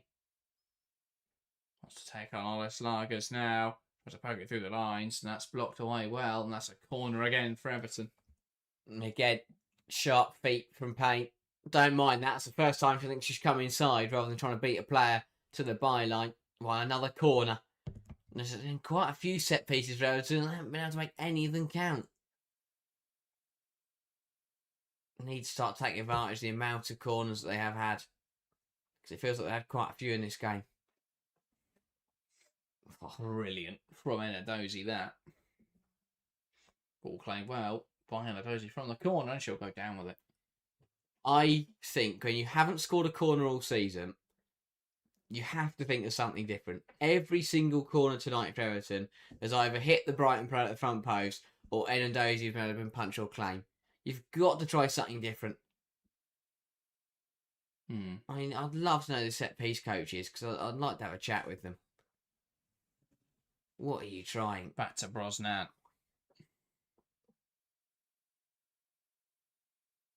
Pass forwards now. Lawley. Vignola. Tries to play it down the line. Turned over well. And a nice turn out. This really is one-way traffic. Everton just cannot capitalise. Mamiki dispossessed in midfield. Brighton just seeing through this storm, riding it well. They're doing enough. That's the only thing I can say, really. If Brighton are doing enough, as you say, you know, it's a bit of a barrage from Everton. It's a barrage in terms of territory and dominance, but it's not a barrage of opportunities. Enandozi's not having to throw herself around left, right and centre to pull off phenomenal saves. Of course she's been called into action, but the consistency and the rate of shots and chances for Everton just doesn't feel like it's high enough for them to find the back of the net.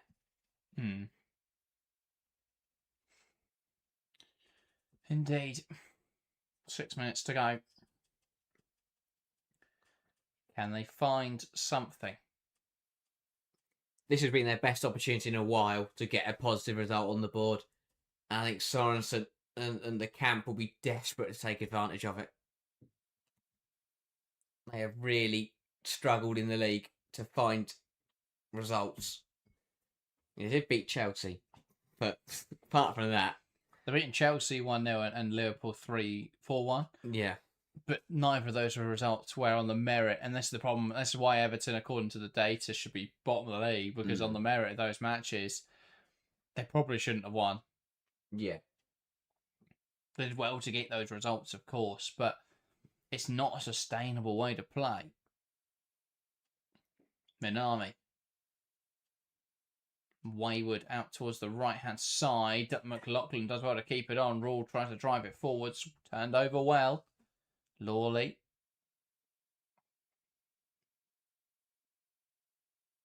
Mace. Back to Brosnan.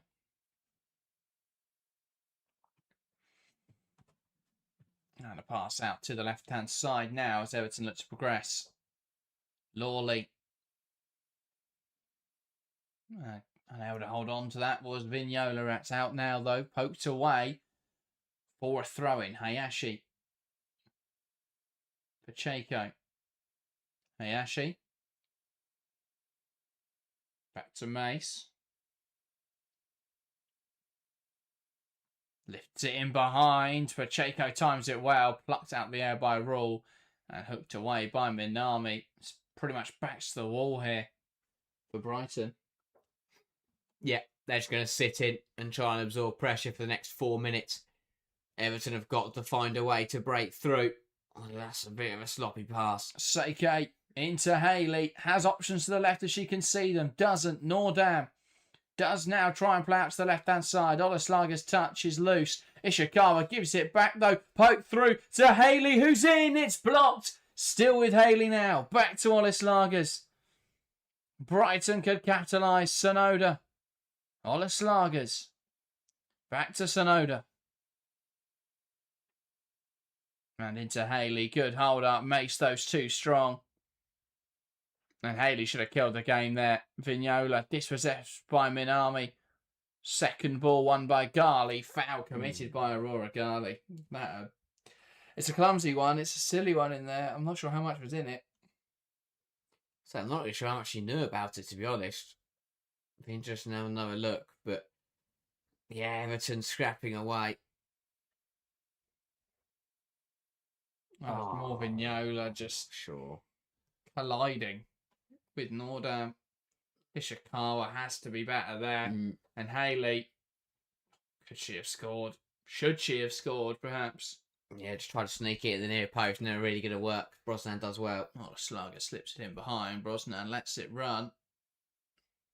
And that will now be a goal kick, and they need to get it moving quickly. Everton aware of the situation. Mace. They sense an opportunity. You can tell the hastiness and the liveliness that Everton have got about the moment. They sense a chance to pick up a point at the very least here.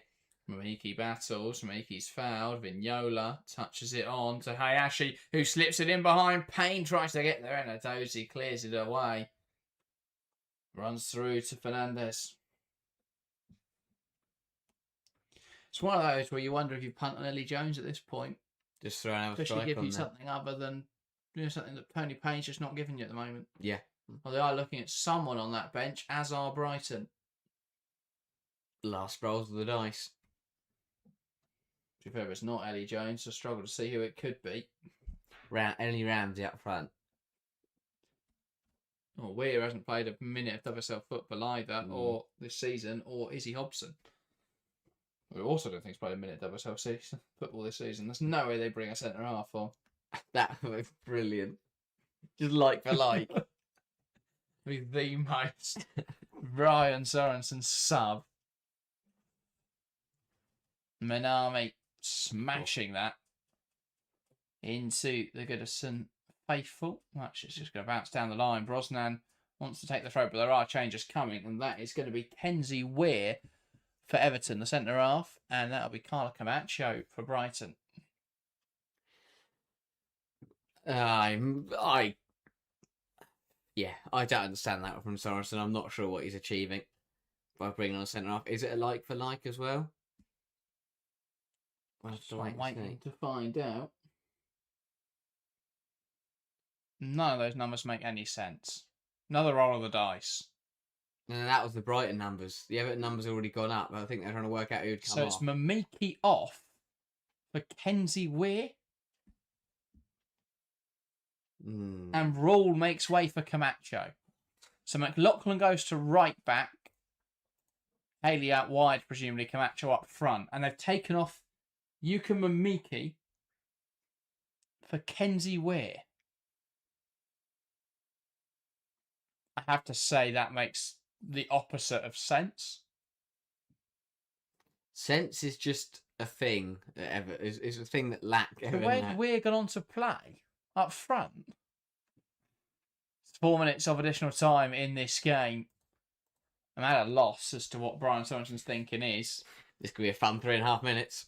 Yeah, they're just throwing her on up front. They have actually gone, here's a tall player, we're going to stick her up front, rather than their 18-year-old striker on the bench.